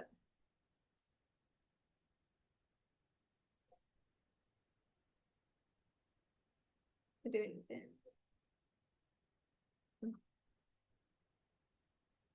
Mahatma Gandhi declare revealed the most oppressive phase of British rule. അപ്പൊ ഇതിലൂടെ എന്താണ് അത്ര ബ്രിട്ടീഷ് റൂളിന്റെ ഒരു ഒപ്രസീവ് നേച്ചർ മഹാത്മാഗാന്ധി റിവീൽ ചെയ്യുകയും ചെയ്തു. അപ്പൊ ഉപ്പെന്ന് പറഞ്ഞാൽ ആർക്കും ഒഴിച്ചുകൂടാൻ പറ്റാത്ത ഒന്നായിരുന്നു. അതിന്റെ മുകളിൽ ഹൈ ടാക്സ് ഗവൺമെന്റ് ഇമ്പോസ് ചെയ്തു. അതേപോലെ തന്നെ അതിന്റെ പ്രൊഡക്ഷന് മുകളിൽ ഒരു മൊണോപ്പൊളിയും കൂടിയിട്ടാണ് ഇമ്പോസ് ചെയ്യുന്നത്. അപ്പൊ ഇതിനെതിരെയായിട്ടാണ് എന്ത് നടക്കുന്നത്? സോൾട്ട് മാർച്ച്, നമ്മൾ കേട്ടിട്ടുള്ള ദണ്ഡി മാർച്ച് ഒക്കെ നടക്കുന്നത്. Okay, on 31st January 1930, he sent a letter to Viceroy Irwin stating 11 demands. അങ്ങനെ 1913 ഗാന്ധിജി വൈസ്രോയി ആയ ഐർവിന് എന്ത് ചെയ്തു? ഒരു ലെറ്റർ സെൻഡ് ചെയ്തു. അതിലെ 11 ഡിമാൻഡ്സുകളാണ് പറഞ്ഞേക്കുന്നത്. അതിൽ ഒരു ഡിമാൻഡ് മാത്രമേ നമുക്ക് പഠിക്കാനുള്ള, ഒരു ഡിമാൻഡ് മാത്രം പഠിക്കാം. One demand was abolish salt tax. ഉപ്പിന്റെ മുകളിലുള്ള ടാക്സ് അബോളിഷ് ചെയ്യണം എന്ന് പറഞ്ഞിട്ടായിരുന്നു ആ ഒരു ഡിമാൻഡ് എന്ന് പറയുന്നത്. അപ്പൊ ആ ഒരു ലെറ്റർ എന്ന് പറയുന്നത് ഭയങ്കര അൾട്ടിമേറ്റീവ് ആയിട്ടുള്ള ഒരു ലെറ്റർ ആയിട്ടായിരുന്നു, അല്ലെങ്കിൽ ഒരു റെസ്പെക്ട്ഫുൾ ഒക്കെ ആയിട്ടുള്ള ഒരു ലെറ്റർ തന്നെയായിരുന്നു. അതിലങ്ങനെ പ്രൊവോക്ഡ് ആവാനുള്ള ഒരു തരം ലെറ്റർ പോലും ആയിരുന്നില്ല ആ ഒരു ലെറ്റർ എന്ന് പറയുന്നത്. If the demand were not fulfilled by 11th March, the letter stated the Congress would launch a civil disobedience campaign. Irwin was unwilling to negotiate. അപ്പൊ ആ ഒരു അൾട്ടിമേറ്റ് എന്ന് പറയുമ്പോൾ അതിൽ എന്താണ്, ആ ഒരു ലെറ്ററിൽ ഒരു കാര്യം കൂടി പറയുന്നുണ്ട്, അല്ലെങ്കിൽ ഇങ്ങനെ പറയുന്നുണ്ടായിരുന്നു, 11th മാർച്ചിന്റെ ഉള്ളിൽ ഇവരുടെ ഒരു ഡിമാൻഡ്, ഇപ്പൊ നമ്മൾ ഒരു ഡിമാൻഡാണ് പഠിച്ചത്, ഈ ഒരു സോൾട്ട് ടാക്സ് അബോളിഷ് ചെയ്തില്ലെങ്കിൽ എന്താവും? കോൺഗ്രസ് ഒരു സിവിൽ ഡിസൊബീഡിയൻസ് മൂവ്മെന്റ് ലോഞ്ച് ചെയ്യും, ആ ഒരു ക്യാമ്പയിൻ ലോഞ്ച് ചെയ്യുമെന്നും കൂടിയും ആ ഒരു ലെറ്ററിൽ പറയുകയുണ്ടായി. പക്ഷേ ഐർവിൻ എന്താണ്, ഈ ഒരു നെഗോഷ്യന് ഒട്ടും തന്നെ ഇൻട്രസ്റ്റ് ഉണ്ടായിരുന്നില്ല. അദ്ദേഹം അൺവില്ലിങ് ആയിരുന്നു, നെഗോഷ്യബിളിന് അൺവില്ലിങ് ആയിട്ടായിരുന്നു ഐർവിൻ നിന്നിട്ടുണ്ടായിരുന്നത്. Okay, then salt march accompanied by 78 of his trusted volunteers. അപ്പൊ സോൾട്ട് മാർച്ച് നടക്കുന്ന ഒരു 78 അദ്ദേഹത്തിന്റെ ട്രസ്റ്റഡ് വോളണ്ടിയേഴ്സും ഒക്കെ ആയിട്ട് 78 പേരൊക്കെ ആയിട്ടാണ് അക്കമ്പൈൻ ചെയ്യുന്നത്. The march was over 240 miles from Gandhiji ആശ്രമം in Sabarmati to the Gujarat coastal town of Dandi. അപ്പൊ ഈ ഒരു മാർച്ച് എങ്ങനെയാണ്? 240 മൈൽസ് ഓവർ ചെയ്യണം ഉണ്ട്, അതിനും കൂടുതലുണ്ട്. 240 മൈൽസ് ഓവർ ഉണ്ട്. അപ്പൊ എവിടെ നിന്ന് സ്റ്റാർട്ട് ചെയ്തിരിക്കുന്ന? ഗാന്ധിജിയുടെ ആശ്രമമായ സബർമതിയിലുള്ള ഗാന്ധിജി ആശ്രമത്തിൽ നിന്ന് എവിടേക്കാണ് പോകേണ്ടത്? ഗുജറാത്തിന്റെ കോസ്റ്റൽ ഏരിയ അല്ലെങ്കിൽ കോസ്റ്റൽ ടൗൺ ആയ ദണ്ഡിയിലേക്കാണ് ഈ ഒരു മാർച്ച്, സോൾട്ട് മാർച്ച് പോയിക്കൊണ്ടിരിക്കുന്നത്. എന്തിനു വേണ്ടിയിട്ടാണ് ഇതിപ്പോ നടന്നുകൊണ്ടിരിക്കുന്നത്? എന്തിനു വേണ്ടിയിട്ടാണ് സോൾട്ട് സത്യാഗ്രഹം അല്ലെങ്കിൽ സോൾട്ട് മാർച്ച് നടന്നുകൊണ്ടിരിക്കുന്നത്? ഉപ്പിന്റെ മുകളിലുള്ള ടാക്സുകൾ കുറയ്ക്കാൻ അല്ലെങ്കിൽ അബോളിഷ് ചെയ്യാൻ വേണ്ടിയിട്ടാണ് പോയിക്കൊണ്ടിരിക്കുന്നത്. അതേപോലെ തന്നെ ഗവൺമെന്റിന്റെ ആ മൊണോപ്പൊളി, സോൾട്ടിന്റെ മുകളിലുള്ള മൊണോപ്പൊളി പോലും അബോളിഷ് ചെയ്യാൻ വേണ്ടിയിട്ട്. Then on 6th April he reached Dandi. അങ്ങനെ 6 ഏപ്രിലിന് ദണ്ഡിയിലേക്ക് ഇദ്ദേഹം എത്തുന്നു, ഗാന്ധിജി എത്തുന്നു. And ceremonial violated the law. അദ്ദേഹം എന്ത് ചെയ്തു? സോൾട്ട് ലോ വയലേറ്റ് ചെയ്തു. And manufactured salt by boiling sea water. അദ്ദേഹം ആദ്യം ഗവൺമെന്റ് പറഞ്ഞൂല്ലേ, ബ്രിട്ടീഷ് ഗവൺമെന്റ് പറഞ്ഞു ഉപ്പിന്റെ ആ ഒരു പ്രൊഡക്ഷൻ ആരുടെ കയ്യിലാണ്? ബ്രിട്ടീഷ് ഗവൺമെന്റ് മാത്രമേ ചെയ്യാൻ പാടുള്ളൂ, ആദ്യം വേറൊരാളും ഉപ്പ് നിർമ്മിക്കരുത് എന്നൊക്കെ പറഞ്ഞു. പക്ഷെ ഗാന്ധിജി എന്ത് ചെയ്തു? ദണ്ഡിയിൽ എത്തിക്കൊണ്ട് ആ ഒരു ലോ വയലേറ്റ് ചെയ്തിട്ട് അദ്ദേഹം സോൾട്ട് മാനുഫാക്ചർ ചെയ്തു. എങ്ങനെയാണ്? സീ വാട്ടർ ഒക്കെ ബോയിൽ ചെയ്തുകൊണ്ട് അദ്ദേഹം സോൾട്ട് മാനുഫാക്ചർ ചെയ്തുകൊണ്ട് ആ ഒരു ലോ ബ്രേക്ക് ചെയ്യാണ് ചെയ്തത്. Okay, the beginning of civil disobedience movement. അപ്പൊ ഇതെന്ന് പറയുന്നതാണ് സിവിൽ ഡിസൊബീഡിയൻസിന്റെ ബിഗിനിങ് എന്ന് പറയുന്നത്. അപ്പൊ സോൾട്ടിന്റെ ടാക്സ് ബ്രേക്ക് ചെയ്തുകൊണ്ട് അല്ലെങ്കിൽ സോൾട്ട് ലോ ബ്രേക്ക് ചെയ്തുകൊണ്ടാണ് സിവിൽ ഡിസൊബീഡിയൻ മൂവ്മെന്റിന്റെ ബിഗിനിങ് നമ്മൾ കാണുന്നത്. അപ്പൊ എന്തൊക്കെയാണ് നടന്നത്? ബ്രേക്കിംഗ് കൊളോണിയൽ സോൾട്ട് ലോയിലൂടെ അല്ലെങ്കിൽ സോൾട്ട് മാർച്ചിലൂടെ കൊളോണിയൽ ലോസിന്റെ ഒരു ബ്രേക്കിംഗ് കണ്ടു. Then breaking salt law, manufacture salt in different parts. Salt law break ചെയ്തു. അതേപോലെ തന്നെ പല ഭാഗത്തും, ദണ്ഡിയിൽ തന്നെയല്ല പല ഭാഗത്തും സോൾട്ടുകൾ മാനുഫാക്ചർ ചെയ്യാനായിട്ട് സ്റ്റാർട്ട് ചെയ്തു. ആസ് ദ മൂവ്മെന്റ് സ്പ്രെഡ്, ഇങ്ങനെ ഈ ഒരു ദണ്ഡി മാർച്ച് ഭയങ്കരമായിട്ട് സ്പ്രെഡ് ചെയ്തു. Foreign clothes was boycotted and liquor shops were picketed. അപ്പൊ നമ്മൾ എന്തൊക്കെയാണ് ഈ ഒരു നോൺ കോപ്പറേഷൻ കോൾ ഓഫ് ചെയ്തതിന് ശേഷം സിവിൽ ഡിസൊബീഡിയൻസിലേക്ക് പോകുന്നവരെ എന്തൊക്കെയാണ് ഇന്ത്യയിൽ നടന്നതെന്നാണ് നമ്മളിപ്പോ ഒരു ഷോർട്ട് പോലെ ഇവിടെ പറയുന്നത്. അപ്പൊ ഒന്നെന്ന് പറയുന്നത് എന്താ, കൊളോണിയൽ ലോസ് ബ്രേക്ക് ചെയ്തു, ദെൻ സോൾട്ട് ലോ ബ്രേക്ക് ചെയ്തു, then manufacturing salt, then foreign ക്ലോത്തുകളെല്ലാം ബോയ്ക്കോട്ട് ചെയ്തു, ലിക്വർ ഷോപ്സ് ഒക്കെ പിക്കറ്റ് ചെയ്തു. Then peasants refused to pay revenue and Chowkadiri's taxes. Village officials resigned. Chowkidari taxes like റവന്യൂവിന്റെ മുകളിലുള്ള ലാൻഡ് റവന്യൂ ടാക്സസ് ഒക്കെയാണ്. അതെല്ലാം ടാക്സസുകൾ പേ ചെയ്യാൻ പെസൻസ് റെഫ്യൂസ് ചെയ്തു. ദെൻ വില്ലേജ് ഒഫീഷ്യൽസ് ഒക്കെ റിസൈൻ ചെയ്തു. In many places forest people violated forest law. പല ഭാഗങ്ങളും ഫോറസ്റ്റിൽ ഉണ്ടായിരുന്ന ആ ഒരു ലോ അവരെന്ത് ചെയ്തു, വയലേറ്റ് ചെയ്യാനൊക്കെ സ്റ്റാർട്ട് ചെയ്തു. കാരണം നോൺ കോപ്പറേഷൻ മൂവ്മെന്റ് കഴിഞ്ഞു, ഇനി സിവിൽ ഡിസൊബീഡിയൻസ് മൂവ്മെന്റ് ആണ്. ഐർവിൻ നെഗോഷിയേറ്റ് ചെയ്യാൻ നിന്നപ്പോ വൈസ്രോയ് എന്താണ് അതിന് ഇൻട്രസ്റ്റഡ് ആയിരുന്നില്ല. അപ്പൊ ഗാന്ധിജി പറഞ്ഞിരുന്നു അല്ലെ, സിവിൽ ഡിസൊബീഡിയൻസ് മൂവ്മെന്റ് ക്യാമ്പയിൻ ഞങ്ങൾ സ്റ്റാർട്ട് ചെയ്യുന്നു. സോ സോൾട്ട് ലോ ബ്രേക്ക് ചെയ്തുകൊണ്ട് സിവിൽ ഡിസൊബീഡിയൻ മൂവ്മെന്റ് സ്റ്റാർട്ട് ചെയ്തു. ഓക്കെ, അപ്പൊ എല്ലാ ഭാഗത്തും എല്ലാവരും എന്താണ് ഗവൺമെന്റ് ലോസ് ഒക്കെ ബ്രേക്ക് ചെയ്യാനായിട്ട് സ്റ്റാർട്ട് ചെയ്യാണ് ചെയ്യുന്നത്. അപ്പൊ നമുക്ക് നോക്കാം reaction to the colonial government. Colonial ഗവൺമെന്റിനെതിരെയുള്ള ഒരു റിയാക്ഷൻ നോക്കാം. ഓക്കെ,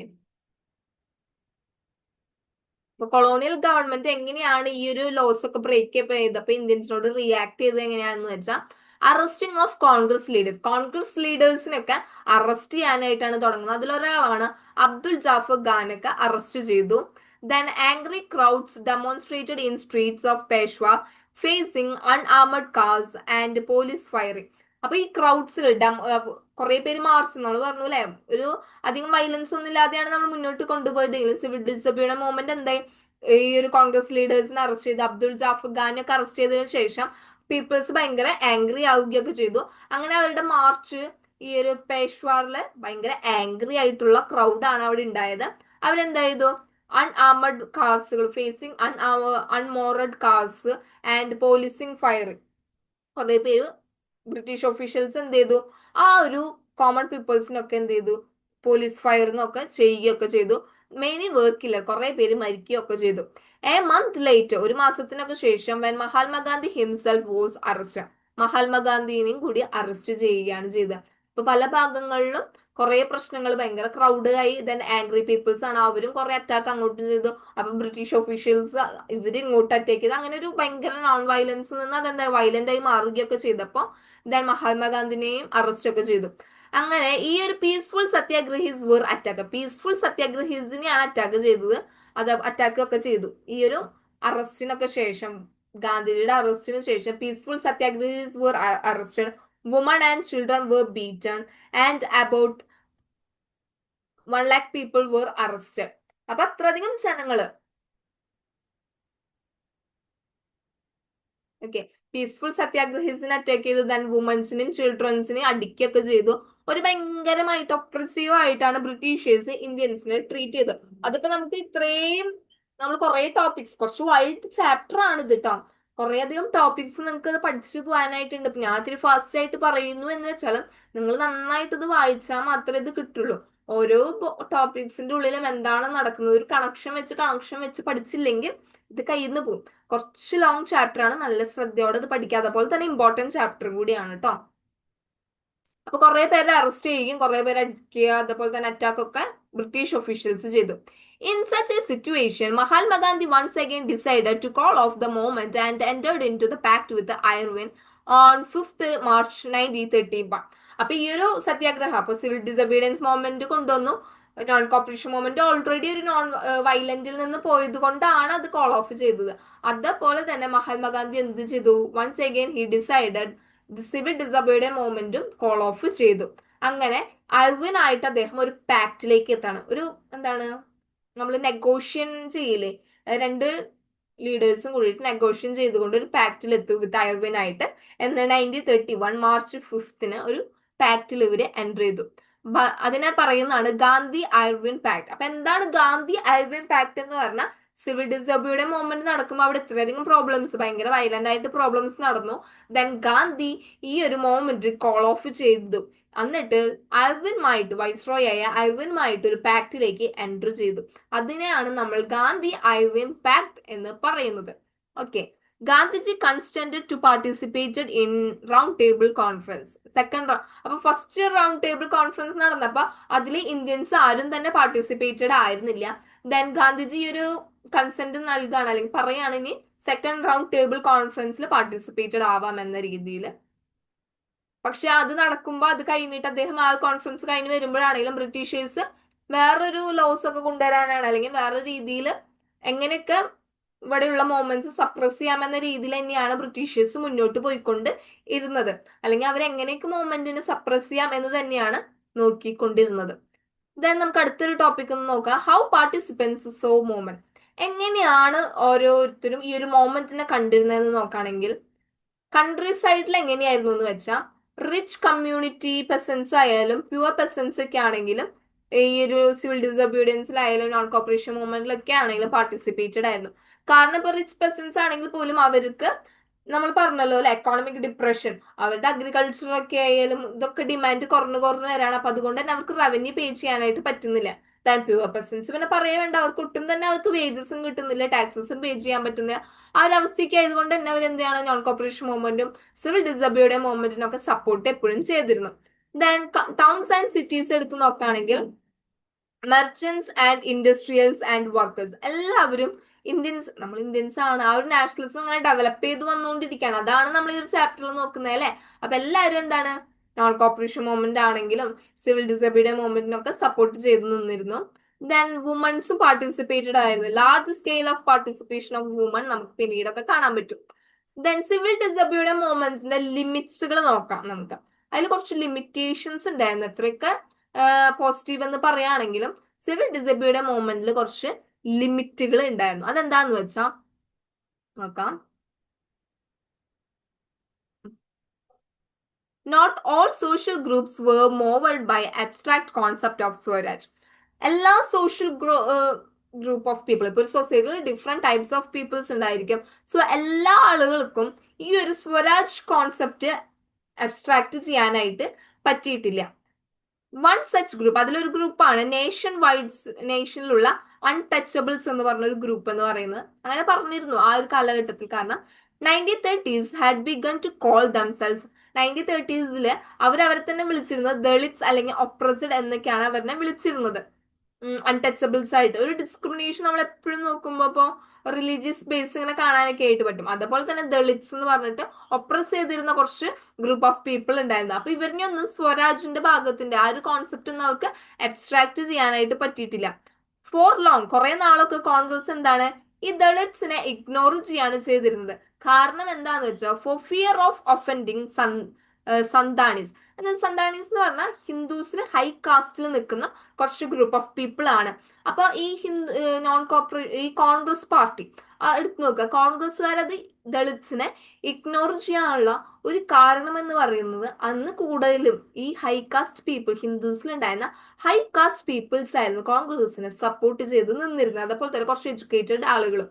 സോ ദളിറ്റ്സിനെ കോൺഗ്രസ് സപ്പോർട്ട് ചെയ്ത് കഴിഞ്ഞാൽ ഇവരുടെ സന്താനീസിന്റെ സപ്പോർട്ടിങ് കിട്ടാണ്ടാവും, അല്ലെങ്കിൽ ആ ഒരു സപ്പോർട്ടിങ് കിട്ടാണ്ടാവും എന്ന് ഒരു പേടിച്ചിട്ട് ആയിക്കൊണ്ടായിരുന്നു കോൺഗ്രസ് ദളിറ്റ്സിനെ സപ്പോർട്ട് ചെയ്യാണ്ട് കുറെ നാള് മാറ്റി നിർത്തിയിട്ടുണ്ടായിരുന്നു. ഓക്കെ. എത്രത്തോളം നമ്മൾ സിവിൽ ഡിസൊബീഡിയൻസ് മൂവ്മെന്റ് അങ്ങനെ ഇങ്ങനെയൊക്കെ പറഞ്ഞെങ്കിൽ പോലും അവിടെ ഒരു ഡിസ്ക്രിമിനേഷൻ ഉണ്ടായിരുന്നു. ഇപ്പൊ ബ്രിട്ടീഷേഴ്സ് ഇന്ത്യൻസിനെ ഡിസ്ക്രിമിനേറ്റ് ചെയ്ത് കാണുന്ന പോലെ തന്നെ ഇന്ത്യയുടെ ഉള്ളിൽ ഒരു ഡിസ്ക്രിമിനേഷൻ ഉണ്ടായിരുന്നു. ഓക്കെ. അപ്പൊ ഗാന്ധി എന്താ പറയുന്നതെന്ന് വെച്ചാൽ Mahatma Gandhi declared that swaraj would not come for 100 years if untouchability was not eliminated. അപ്പൊ ഗാന്ധിജി പറയുന്നത് എന്താന്ന് വെച്ചാൽ സ്വരാജ് ഒരിക്കലും നമുക്ക് കിട്ടില്ല, 100 years ആയാലും നമുക്ക് കിട്ടില്ല. കാരണം എന്താണ്, അൺടച്ചബിലിറ്റി എലിമിനേറ്റ് ചെയ്യാതെ സ്വരാജ് നമുക്ക് കിട്ടില്ല എന്ന് കൂടി ഗാന്ധി പറഞ്ഞിരുന്നു. അങ്ങനെ അദ്ദേഹം അൺടച്ചബിൾസിന് എന്താ വിളിച്ചിരുന്നതെന്ന് വെച്ചാൽ ഹരിജൻ എന്നാണ് അദ്ദേഹം വിളിച്ചിരുന്നത്.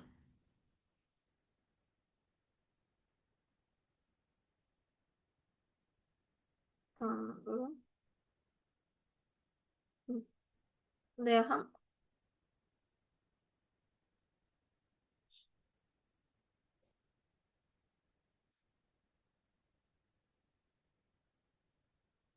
ഓക്കെ, ഹരിജൻ എന്നാണ് ഈ അൺടച്ചബിൾസിനെ ഗാന്ധിജി വിളിച്ചിരുന്നത്. ഓക്കെ.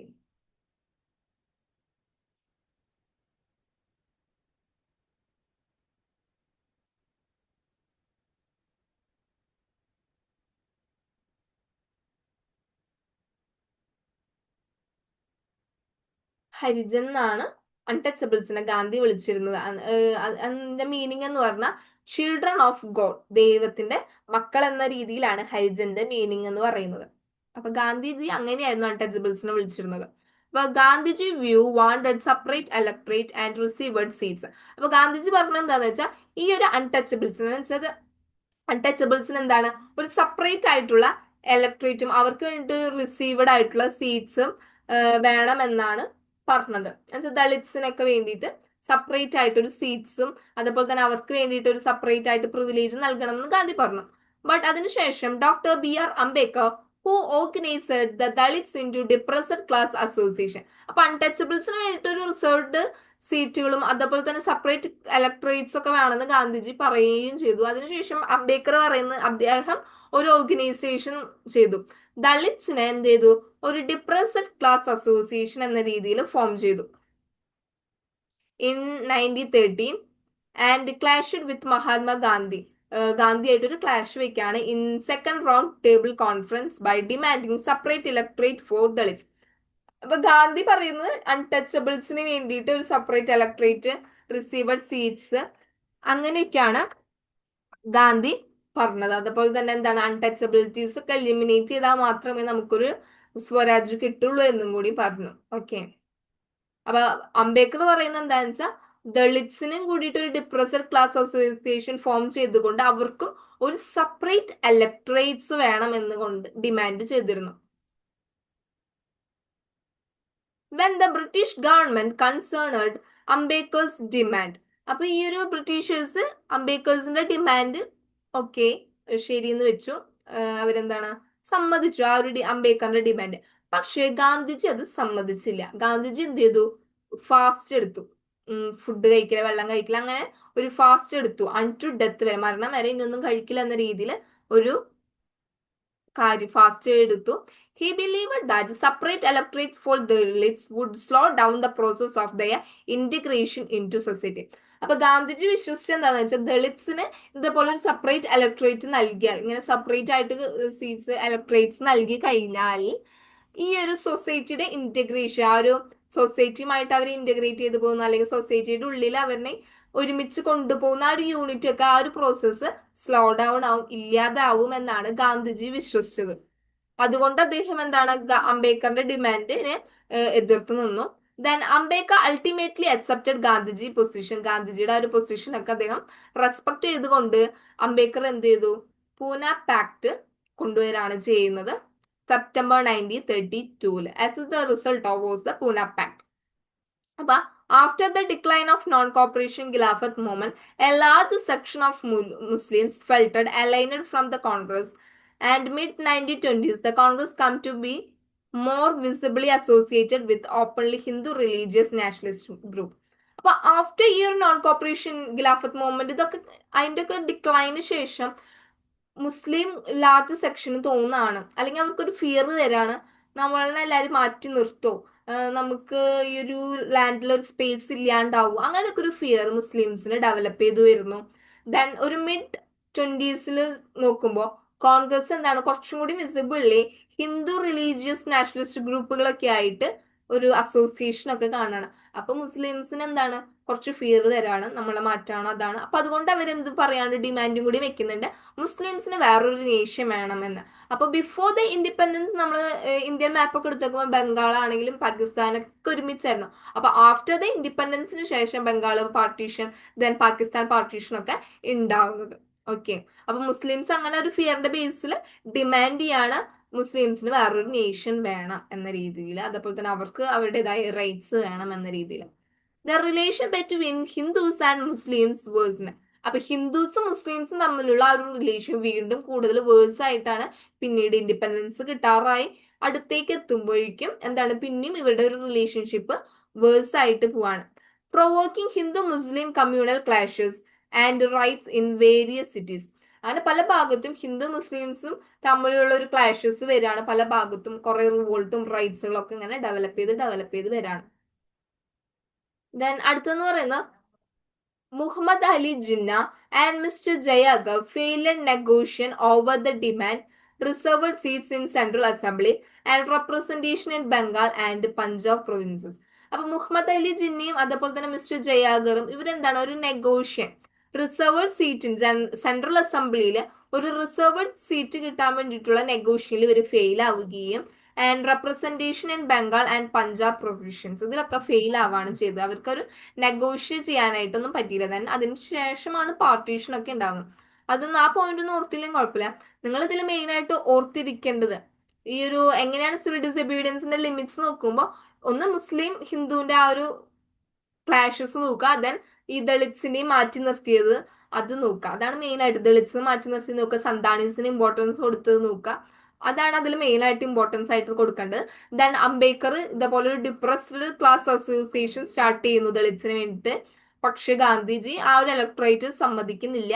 കാരണം എന്താണ്? ഗാന്ധിജി വിശ്വസിച്ചിരുന്നത് ദളിത്സിന് അങ്ങനെ ഒരു സെപ്പറേറ്റ് ഇലക്ട്രേറ്റ്സ് കൊടുത്തു കഴിഞ്ഞാൽ ഈ ഒരു സൊസൈറ്റിയുടെ ഇന്റഗ്രേഷൻ സ്ലോ ഡൗൺ ചെയ്യുമെന്നാണ് അദ്ദേഹം വിശ്വസിച്ചത്. അത് ഓർത്തു നോക്കാം. ദെൻ മുസ്ലിംസിന്റെ ആ ഒരു ഫിയർ എന്തായിരുന്നു?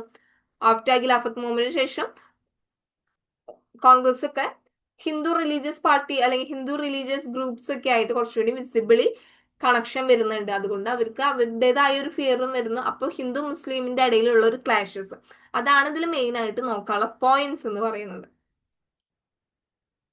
അലിജുന മിസ്റ്റർ ജയാഗറിനെ ഓർത്തു വെക്കുക. അവരാണ് ഈ ഒരു മുസ്ലിം ലീഡേഴ്സ് ആയിട്ട് പാർട്ടീഷന് വേണ്ടിയിട്ട് നിന്നിരുന്ന ആളുകൾ എന്ന് പറയുന്നത്. അടുത്തത് in the sense of collective belonging. Last topic ആണ് കേട്ടോ ഈ ചാപ്റ്ററിന്റെ. The sense of collective belonging എന്ന് പറഞ്ഞാൽ history and fiction, then folklore, songs, popular prints and symbols all played a part in the making of nationalism. അപ്പൊ nationalism എന്നൊരു theme develop ചെയ്ത് കൊണ്ടുവരാൻ വേണ്ടിയിട്ട് എന്തൊക്കെ ഹെൽപ്പ് ചെയ്തിരുന്നു? ഇമ്പോർട്ടൻറ്റ് പാർട്ടായിട്ട് ഹെൽപ്പ് ചെയ്തിരുന്നു എന്നാണ് ഹിസ്റ്ററി. അതേപോലെ തന്നെ ഫിക്ഷൻ, ഫോക്ലോ, സോങ്സുകൾ, അതേപോലെ തന്നെ ചില പ്രിന്റുകളും സിമ്പിൾസും എന്ന് പറയുന്നത്. ഇപ്പൊ നമ്മൾ ഹിസ്റ്ററി എന്തിനാ പഠിക്കുന്നതെന്ന് നോക്കി കഴിഞ്ഞാൽ നമ്മൾ വിചാരിക്കും എന്തിനാ ഇപ്പൊ ഹിസ്റ്ററി പഠിക്കണേ എന്ന് വിചാരിച്ചു കഴിഞ്ഞാൽ നമ്മളിപ്പോ ഈ ഇന്നിപ്പോ ഇവിടെ ഇരുന്നിട്ട് നമ്മൾ ഈ ഒരു പഴയ കാര്യം നമുക്ക് ഓർക്കാൻ പറ്റുന്നുണ്ട് അല്ലെ, അല്ലെങ്കിൽ അറിയാൻ പറ്റുന്നുണ്ട്. അന്ന് ഇന്ന കാര്യങ്ങളൊക്കെ സംഭവിച്ചിരുന്നു. ഗാന്ധിജി എന്ന് പറഞ്ഞ ഒരു വ്യക്തി ഉണ്ടായിരുന്നു, അംബേദ്കർ പറഞ്ഞ ഒരു വ്യക്തി ഉണ്ടായിരുന്നു. ഇവർ ഇന്ന സ്ട്രഗിൾസ് ഒക്കെ നടത്തിയിട്ടാണ്, ഇയേഴ്സ് ഓഫ് സ്ട്രഗിൾസ് നടത്തിയിട്ടാണ് നമുക്ക് ഇൻഡിപെൻഡൻസ് കിട്ടിയത് എന്നൊക്കെ നമുക്ക് ഇതിലൂടെ മനസ്സിലാക്കാനായിട്ട് സാധിക്കുന്നുണ്ട് അല്ലെ. അപ്പൊ അതേപോലെ തന്നെ സോങ്സുകൾ, പാട്ട് പാടുന്ന ഫോക്ലോർ എന്നൊക്കെ പറഞ്ഞാൽ ഒരു ജനറേഷൻ വഴി ഇങ്ങനെ വഴി ട്രാൻസ്മിറ്റ് ചെയ്ത് പോകുന്ന പല കാര്യങ്ങളും നമുക്കിങ്ങനെ അറിയാനായിട്ട് പറ്റുന്നുണ്ട്. Then it was in the 20th century with the growth of nationalism that the identity of India come to visually associated with the image of Bharat Mata. നമ്മൾ പറയും ഭാരത് മാത കണ്ടാൽ നമുക്ക് പറയാലോ, അങ്ങനെ ഇമേജസ് ഒക്കെ ഇതുമായിട്ട് ഇന്ത്യയുടെ നാഷണലിസത്തിന്റെ അല്ലെങ്കിൽ ഐഡന്റിറ്റി ആയിട്ട് മെർജപ്പായി. അതേപോലെ തന്നെ ഇന്ത്യ എന്ന് പറയുമ്പോൾ നമുക്ക് പെട്ടെന്ന് ഫ്ലാഗ് ഒക്കെ ഓർമ്മ വരും, ദെൻ ഭാരത് മാതാനെ ഓർമ്മ വരും. അതേപോലെ ഇങ്ങനെയുള്ള ഇമേജസും വിഷ്വൽസും ഒക്കെ കണക്ട് ആവാണ് ചെയ്യുന്നത്. ദെൻ ബങ്കീം ചന്ദ്ര ചാറ്റർജിയാണ് വന്ദേ ഭാരതം എന്ന് പറഞ്ഞ വന്ദേ മാതരം എന്ന് പറഞ്ഞ സോങ് എഴുതിയേക്കുന്നത്, അതിന്റെ ഹിമ്മിൻ എഴുതിയത്. നിങ്ങൾ അത് ചാറ്റർജിയാണ് വരുന്നത്. നമ്മുടെ ടെക്സ്റ്റിൽ ചതോപാധ്യായ എന്നാവും കിടക്കുന്നുണ്ടാവാട്ടോ. ഓക്കെ, അപ്പൊ മദർലാൻഡിന് വേണ്ടിയിട്ട് ആ ഒരു സോങ് വന്ദേ മാതരം എന്ന് പറഞ്ഞിട്ട് സോങ് എഴുതുന്നു. ദെൻ നമ്മുടെ ടെക്സ്റ്റ് ബുക്കിൽ ഒരു പിക്ചർ, ഫസ്റ്റ് ഒരു പിക്ചർ ഒരു റെഡ് സാരി കൊടുത്തിട്ട് ഒരു ഭാരത് മാതയുടെ ഫോട്ടോ കാണും. അബീന്ദ്രനാഥ് ടാഗോർ, രവീന്ദ്രനാഥ് അല്ല, അബീന്ദ്രനാഥ് ടാഗോർ അദ്ദേഹം വരച്ചൊരു പെയിന്റഡ് ഫേമസ് ഇമേജ് ആണ് ഭാരത് മാത എന്ന് പറയുന്നത്. Then ideas of nationalism also developed through A movement and revive in Indian folklore. അപ്പൊ നാഷണലിസം എന്ന് പറഞ്ഞിട്ടുള്ള ആ ഒരു തീം എന്താണ് ഓരോ മൂവ്മെന്റ് വഴി ഇങ്ങനെ ഡെവലപ്പ് ചെയ്ത് വന്നു. ദെൻ അതെന്താണ് ഫോക്ലോറുമായിട്ട് റിവൈവ് ചെയ്തുകൊണ്ടിരിക്കും എന്ന് പറഞ്ഞപ്പോ എനിക്കിപ്പോ ഈ ഒരു കാര്യം അറിയാം, ഞാൻ ഇത് നിങ്ങൾക്ക് പറഞ്ഞു തരുന്നുണ്ട്. ആഫ്റ്റർ കുറെ നാളുകൾക്ക് ശേഷം നിങ്ങൾ ഇത് നിങ്ങളുടെ അടുത്ത ജനറേഷനോട് പറയും. സോ ഇതിങ്ങനെ ഒരാൾ പറഞ്ഞു അതിങ്ങനെ മുന്നോട്ട് പോയിക്കൊണ്ടിരിക്കൂല. നാഷണലിസം നമ്മളെല്ലാരും ഇന്ത്യൻസ് ആണ് എന്ന് നമുക്ക് മനസ്സിലാക്കി തുടങ്ങാണ് after of all this struggles. എല്ലാ സ്ട്രഗിൾസിന് ശേഷം നമുക്ക് മനസ്സിലാവണം, okay we are all Indians and we are become a unity, നമുക്കൊരു യൂണിറ്റി ആവണം, നമ്മൾ എന്താണ് ഒരുമിച്ച് നിൽക്കണം എന്നൊക്കെ നമുക്ക് മനസ്സിലാവണം. Contribution of Rabindranath Tagore and Nadeshwar Shastri. അപ്പൊ അതിന് നമ്മൾ പറഞ്ഞു ഫോക്ക് ലോർ ആണ് ഇങ്ങനെ റിവൈവ് ചെയ്തുകൊണ്ട് നിൽക്കുന്നത്. അപ്പൊ ആ ഫോക്ക് ലോറിലേക്ക് ആരൊക്കെ കോൺട്രിബ്യൂട്ട് ചെയ്തിട്ടുണ്ടായിരുന്നു? രവീന്ദ്രനാഥ് ടാഗോർ ആൻഡ് നാദേശ്വർ ശാസ്ത്രിയും കോൺട്രിബ്യൂട്ട് ചെയ്തിരുന്നു. അതെന്താന്ന് വെച്ചാൽ Rabindranath Tagore himself began collecting ballads. അദ്ദേഹം എന്താണ് ബല്ലാഡ്സുകൾ കളക്ട് ചെയ്തു. ബല്ലാഡ്സ് എന്ന് പറഞ്ഞ തരം പാട്ടുകളാണ്. എന്നുവെച്ചാൽ നമ്മളിങ്ങനെ പാട്ട് നടക്കാം, നിങ്ങൾ കേട്ടിട്ടുണ്ടോന്ന് അറിയില്ല. ഇപ്പൊ വടക്കം പാട്ട് എന്നൊക്കെ നമ്മൾ കേട്ടിട്ടുണ്ട്. അതെന്ന് പറഞ്ഞാൽ ഒരു കഥ, ഒരു ഒരു കിങ്ങിന്റെ ഒക്കെ കഥയായിരിക്കും. അതിങ്ങനെ ഒരു പാട്ട് രൂപത്തിൽ ഒരു സ്റ്റോറി ഇങ്ങനെ പാടിക്കൊണ്ടിരിക്കുന്നു. അതിനൊക്കെയാണ് ബല്ലാഡ്സ് എന്ന് പറയുന്നത്. Then nursery rhymes, then myths, led the moment for folk revival. ഇപ്പൊ രവീന്ദ്രനാഥ് ടാഗോർ എന്താണ് ഇങ്ങനെ ഇതുപോലെ ബല്ലാഡ്സുകൾ കളക്ട് ചെയ്യുക, ദെൻ നഴ്സറിക്ക് റൈംസ്, ദെൻ മിത്തുകള്, ഇതൊക്കെ എന്ത് ചെയ്തു? ഫോക്ക് റിവൈവൽ എന്ന മൂവ്മെന്റിലേക്ക് കോൺട്രിബ്യൂട്ട് ചെയ്ത കുറച്ച് കാര്യങ്ങളായിരുന്നു രവീന്ദ്രനാഥ് ടാഗോറിൽ നിന്ന്. ദെൻ അടുത്തത് സദേൺ ഭാഗത്ത് നിന്ന്, സദേൺ ഇന്ത്യയുടെ നിന്ന് വന്ന ഒരാളാണ് നടേശ ശാസ്ത്രി എന്ന് പറയുന്നത്. അദ്ദേഹം പബ്ലിഷ് ചെയ്ത ഒരു ബുക്കാണ്, 4 വോളിയം ഉള്ളൊരു കളക്ഷൻ ആണ്, തമിഴിൽ വന്നിട്ടുള്ള ഒരു വർക്കായിരുന്നു. ദ തമിഴ് ഫോക്ക് ടൈറ്റിൽസ് ആയ the folklore of southern India. അപ്പൊ സദേൺ ഇന്ത്യയിൽ നിന്നുള്ള നടേശ ശാസ്ത്രിയുടെ ഒരു 4 വോളിയം വരുന്ന ഒരു കളക്ഷൻ ആണ്.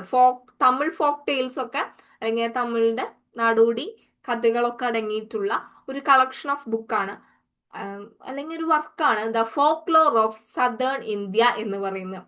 അപ്പൊ he believe that folklore was A national literature. അപ്പൊ നടേശ ശാസ്ത്രി എപ്പോഴും വിശ്വസിച്ചിരുന്നത് വെച്ചാൽ ഈ ഒരു ഫോക്ലോർ എന്ന് പറയുന്നത് നാഷണൽ ലിറ്ററേച്ചർ ആണ്. ഈ ഒരു ഫോക്ലോറിലൂടെ എന്താണ് ഒരു ക്യാരക്ടറും ഒരു നേഷന്റെ ക്യാരക്ടറും അതുപോലെ തന്നെ ആ ഒരു ഫോക്ലോറിൽ പറയുന്ന ഓരോ ക്യാരക്ടറും നമുക്ക് ഓരോരുത്തർക്കും മനസ്സിലാക്കാൻ പറ്റുന്ന ഒരു തരത്തിലായിരിക്കും എന്നൊക്കെ അവർ വിശ്വസിച്ചിരുന്നു. അതിലൂടെ എന്താണ് ഇൻസ്പയർ ചെയ്യാൻ പറ്റും ഒരാളെ, അല്ലെങ്കിൽ അട്രാക്ട് ചെയ്യാൻ പറ്റും എന്ന രീതിയിലൊക്കെയാണ് അദ്ദേഹം വിശ്വസിച്ചത്. Then icons and symbols in unify people and inspiring them a feeling of nationalism. അപ്പൊ ഐക്കൺസിലൂടെ ഇന്ത്യന്റെ ഒരു ഐക്കൺസ് വെച്ചിട്ടോ അല്ലെങ്കിൽ സിമ്പിൾസ് ഒക്കെ വെച്ചിട്ടോ പീപ്പിൾസിനെ യൂണിഫൈ ചെയ്യാൻ നോക്കുന്നു. ദെൻ ഇതിലൂടെ എന്താണ് നാഷണലിസം എന്നൊരു ഫീലിങ്ങിന് ഒരു ഇൻസ്പയറിംഗ് കിട്ടാണ് ചെയ്യുന്നത്. നമ്മൾ പറയുകയാണെങ്കിൽ നമുക്ക് നാഷണൽ ഫ്ലാഗ് കാണുമ്പോൾ ഒരു പ്രൗഡ് മൊമെന്റ് തോന്നും. അതപ്പോൾ this is Indian flag, our Indian flag എന്നൊരു തോന്നൽ നമുക്ക് വരും. ദെൻ വി ആർ ഇന്ത്യൻസ് എന്നൊരു ഫീലിംഗ് നമുക്ക് വരും. അപ്പൊ ഓരോ സിമ്പിൾസ് ആയാലും ഇമേജസ് ഒക്കെ ആയാലും അതിൽ നിന്നൊരു ഫീലിംഗ് വരുന്നുണ്ട്. Then re interpretation of history. നമ്മൾ പറഞ്ഞു എന്താണ് ഹിസ്റ്ററി എന്ന് നമ്മൾ നേരത്തെ പറഞ്ഞു അല്ലെ. അപ്പൊ ഹിസ്റ്ററിയിലേക്ക് ഒരു ഇന്റർപ്രിറ്റേഷൻ വെക്കുമ്പോൾ അപ്പൊ many Indians began feeling that to instil a states of pride in nation. അപ്പൊ നമ്മൾ ഹിസ്റ്ററി ഇങ്ങനെ നോക്കുമ്പോൾ ഓക്കെ, ഇത്രയും സ്ട്രഗിൾസ് ഒക്കെ കഴിഞ്ഞിട്ടാണ് നമ്മൾ ഈ ഒരു ലെവൽ ഓഫ് ഇൻഡിപെൻഡൻസിലേക്ക് എത്തിയത് എന്നൊക്കെ മനസ്സിലാക്കുമ്പോൾ നമുക്കൊരു പ്രൈഡ് ആണ് ഉണ്ടാവുന്നത് അല്ലെ. അതാണ് ഒരു ഹിസ്റ്ററിയുടെ റീ ഇന്റർപ്രിറ്റേഷൻ. അപ്പൊ ഹിസ്റ്ററി എപ്പോഴും നമ്മൾ ഇന്റർപ്രിറ്റ് ചെയ്ത് എടുത്തെടുത്ത് നോക്കുമ്പോൾ നമുക്കൊരു പ്രൗഡ് മൊമെന്റ് ആണ് ഇതിലൂടെ ഒക്കെ കിട്ടുന്നത്. അപ്പൊ ഇതാണ് നമ്മുടെ ലാസ്റ്റ് ടോപ്പിക്. നമ്മുടെ ഈ ഒരു സെക്കൻഡ് യൂണിറ്റ് കഴിഞ്ഞു കേട്ടോ. ഓക്കെ, അപ്പൊ നമ്മൾ ഈ ഒരു ചാപ്റ്ററിൽ മെയിൻ ആയിട്ട് എന്തൊക്കെയാണ് പറഞ്ഞത്? ഒരു ചാപ്റ്റർ കുറച്ച് വൈഡ് ആയിട്ടുള്ള ഒരു ചാപ്റ്റർ ആണ് നാഷണലിസം ഇൻ ഇന്ത്യ എന്ന് പറയുന്നത്. അപ്പൊ നമ്മൾ ഇതിൽ മെയിൻ ആയിട്ട് പറയുന്നത് എങ്ങനെയാണ് ഒരു മറ്റൊരു കോളനി, മറ്റൊരു കൺട്രി നമ്മളുടെ മുകളിൽ, നമ്മുടെ മദർ കൺട്രിയുടെ മുകളിൽ ഒരു ഡോമിനേഷൻ കാണിക്കുമ്പോൾ നമ്മൾ ആ കൊളോണിയൽ സ്ട്രഗിളിനെതിരെ ഫൈറ്റ് ചെയ്യുന്നതായിരുന്നു നമ്മൾ ഈ ഒരു ചാപ്റ്റർ ഫുൾ ആയിട്ട് കണ്ടത്. ദെൻ ന്യൂ ലീഡറിന്റെ ഒരു എമർജൻസി കണ്ടു. ദെൻ ഫസ്റ്റ് വേൾഡ് വാർ എങ്ങനെയാണ് നാഷണലിസത്തിനെ അല്ലെങ്കിൽ ഇന്ത്യയെ എഫക്ട് ചെയ്തതെന്ന് നോക്കി. ദെൻ ഗാന്ധിജി കൊണ്ടുവന്ന ന്യൂ ഫോം ഓഫ് സ്ട്രഗിൾ ആയ സത്യാഗ്രഹം എന്താണ്? 3 ടൈപ്സ് ഓഫ് സത്യാഗ്രഹ അദ്ദേഹം ലോഞ്ച് ചെയ്ത് ചമ്പാരൻ, ഖേദ്, അഹമ്മദാബാദ് സത്യാഗ്രഹം നമ്മൾ ഡിസ്കസ് ചെയ്തു. Then Rowlatt act and Jallianwala bag mascara എന്താന്ന് നോക്കി. ദെൻ ഇതിൽ നമ്മൾ പിന്നെ പഠിച്ചത് എന്തായിരുന്നു? ഖിലാഫത്ത് മൂവ്മെന്റ് എന്താണെന്ന് നോക്കി. ദെൻ എന്താണ് നോൺ കോപ്പറേഷൻ മൂവ്മെന്റ് എന്ന് നോക്കി. ദെൻ ഈ നോൺ കോപ്പറേഷൻ മൂവ്മെന്റ്സ് ടൗൺസിലായാലും സിറ്റീസിലൊക്കെ ആയാലും എങ്ങനെയാണ് അത് എഫക്ട് ചെയ്തത്, ദെൻ അതെങ്ങനെയാണ് സ്ലോ ഡൗൺ ചെയ്തത്, അതൊക്കെ നോക്കി. ദെൻ പെസൻ സ്ട്രഗിൾസും റെബല്യൻസും ഒക്കെ നമ്മൾ നോക്കി. ട്രൈബൽ സ്ട്രഗിൾസ്, ദെൻ പ്ലാനേഷൻ സിസ്റ്റത്തിനുള്ളിലുള്ള പ്രശ്നങ്ങളൊക്കെ നോക്കി അല്ലെ. ദെൻ പിന്നെ പറഞ്ഞത് എന്തായിരുന്നു? സിവിൽ ഡിസൊബീഡിയൻസ് മൂവ്മെന്റിലേക്ക് എങ്ങനെയാണ് പോയിക്കൊണ്ടിരിക്കുന്നത്, അല്ലെങ്കിൽ സ്വരാജ് പാർട്ടിയുടെ ആ ഒരു formation, non cooperation movement call ചെയ്യാനുള്ള കാരണം എന്തായിരുന്നു, ചൗരി ചൗര മൂവ്മെന്റ് ആയിരുന്നു നോൺ കോപ്പറേഷൻ കോൾ ഔട്ട് ചെയ്യാനുള്ള കാരണം എന്ന് പറയുന്നത്. ദെൻ സൈമൺ കമ്മീഷന്റെ ഒരു വരവ്, അതിനുശേഷം റൗണ്ട് ടേബിൾ കോൺഫറൻസ് ഫസ്റ്റത്ത് വെക്കുന്നു. ദെൻ അതിൽ ഇന്ത്യൻസ് ആരും പാർട്ടിസിപ്പേറ്റ് ചെയ്യുന്നില്ല. ദെൻ അതിനുശേഷം സോൾട്ട് സത്യാഗ്രഹം സ്റ്റാർട്ട് ചെയ്യുന്നു. സോൾട്ട് മാർച്ചിലൂടെ എന്താണ് ഉണ്ടാവുന്നത്? സിവിൽ ഡിസോബിഡിയൻ മൂവ്മെന്റിന്റെ ഒരു സ്റ്റാർട്ടിംഗ് ആണ് കാണുന്നത്. അതൊക്കെ നമ്മൾ ഡിസ്കസ് ചെയ്തു. അപ്പൊ ആഫ്റ്റർ ഈ ഒരു സിവിൽ ഡിസോബിഡിയൻ മൂവ്മെന്റ് സ്റ്റാർട്ട് ചെയ്യുമ്പോൾ എന്തൊക്കെയാണ് അവിടെ ഉണ്ടായത്? നമ്മൾ കൊളോണിയൽ ലോസ് ഒക്കെ ബ്രേക്ക് ചെയ്തു. ദെൻ ഫോറിൻ ഗുഡ്സ് ഒക്കെ ബോയ്ക്കോട്ട് ചെയ്തു. അതൊക്കെ നമ്മൾ പറഞ്ഞു അല്ലെ. ദെൻ ഈ കൊളോണിയൽ ഗവൺമെന്റ് എങ്ങനെയാണ് ഇതിനൊക്കെ റിയാക്ട് ചെയ്തതെന്ന് വെച്ചാൽ നമ്മുടെ കോൺഗ്രസ് ലീഡേഴ്സിനൊക്കെ അറസ്റ്റ് ചെയ്തിട്ടാണ്. അങ്ങനെ സിവിൽ ഡിസോബിഡിയൻ മൂവ്മെന്റ് കുറച്ച് വയലന്റ് ആയി മാറുമ്പോൾ ഗാന്ധിജി ഇത് കോൾ ഓഫ് ചെയ്തു എന്നും കൂടിയൊക്കെ നമ്മൾ പറഞ്ഞു. ദെൻ കുറച്ച് സിമ്പിൾസ് ഒക്കെയാണ് എങ്ങനെയാണ് സിവിൽ ഡിസോബിഡിയൻ മൂവ്മെന്റിന്റെ ലിമിറ്റുകൾ നന്നായിട്ട് ഓർത്തു വെക്കാം കേട്ടോ. എന്ന് വെച്ചാൽ കുറച്ച് കാസ്റ്റിന്റെ ബേസിക് ആയിട്ടാണ്. അപ്പൊ അത് നന്നായിട്ട് ഓർത്തു വെക്കാം. ദെൻ ഇതിൽ പറയാനുള്ളത് ആ ഒരു സിമ്പിൾസ്, കോയിൻസ് ആയാലും ഇതിന്റെയൊക്കെ സിമ്പിൾസ് എങ്ങനെയൊക്കെയാണ് നാഷണലിസം എന്ന ഫീലിംഗ് ഇവോൾവ് ചെയ്ത് വന്നത് എന്നൊക്കെ നമ്മൾ ഡിസ്കസ് ചെയ്തു. ഓക്കെ, അപ്പൊ ഒന്ന് നോക്കുമ്പോൾ ഈ ചാപ്റ്റർ എന്ന് പറഞ്ഞാൽ എന്താ, നാഷണലിസം എന്ന ഫീലിംഗ് എങ്ങനെയൊക്കെയാണ് സ്റ്റെപ്പ് ബൈ സ്റ്റെപ്പ് ആയിട്ട് ഡെവലപ്പ് ചെയ്ത് വന്നത്, അതൊക്കെയാണ് നമ്മൾ ഇതിൽ മെയിൻ ആയിട്ട് നോക്കുന്നത്. അതേപോലെ തന്നെ വി ആർ ഓൾ ഇന്ത്യൻസ്, ആ ഒരു പ്രൗഡ് മൂവ്മെന്റ് ഒക്കെ എങ്ങനെയാണ് ഡെവലപ്പ് ചെയ്ത് വന്നതെന്നാണ് നമ്മൾ ഈ ചാപ്റ്ററിൽ ഡിസ്കസ് ചെയ്ത്. ഓക്കെ, നന്നായിട്ട് ഇത് നന്നായി വായിച്ചു നോക്കുക. കുറച്ച് ലെങ്തി ചാപ്റ്റർ ആണ്, ബട്ട് ഇതൊരു ഇമ്പോർട്ടൻറ്റ് കൂടി ആയിട്ടുള്ള ഒരു ചാപ്റ്ററും കൂടിയാണ്. സോ ഇതെല്ലാം നന്നായിട്ട് വായിക്കുക. വായിച്ചാൽ മാത്രമേ അത് കിട്ടുള്ളൂ. നന്നായി ഒരു സ്റ്റോറി പോലെയൊക്കെ പഠിച്ചു കഴിഞ്ഞാൽ ഈസി ആയിട്ട് നമുക്ക് പഠിക്കാം. ഓക്കെ, ഒന്ന് കണക്ട് ചെയ്ത് പഠിക്കാൻ നോക്കാം. Okay, thank you.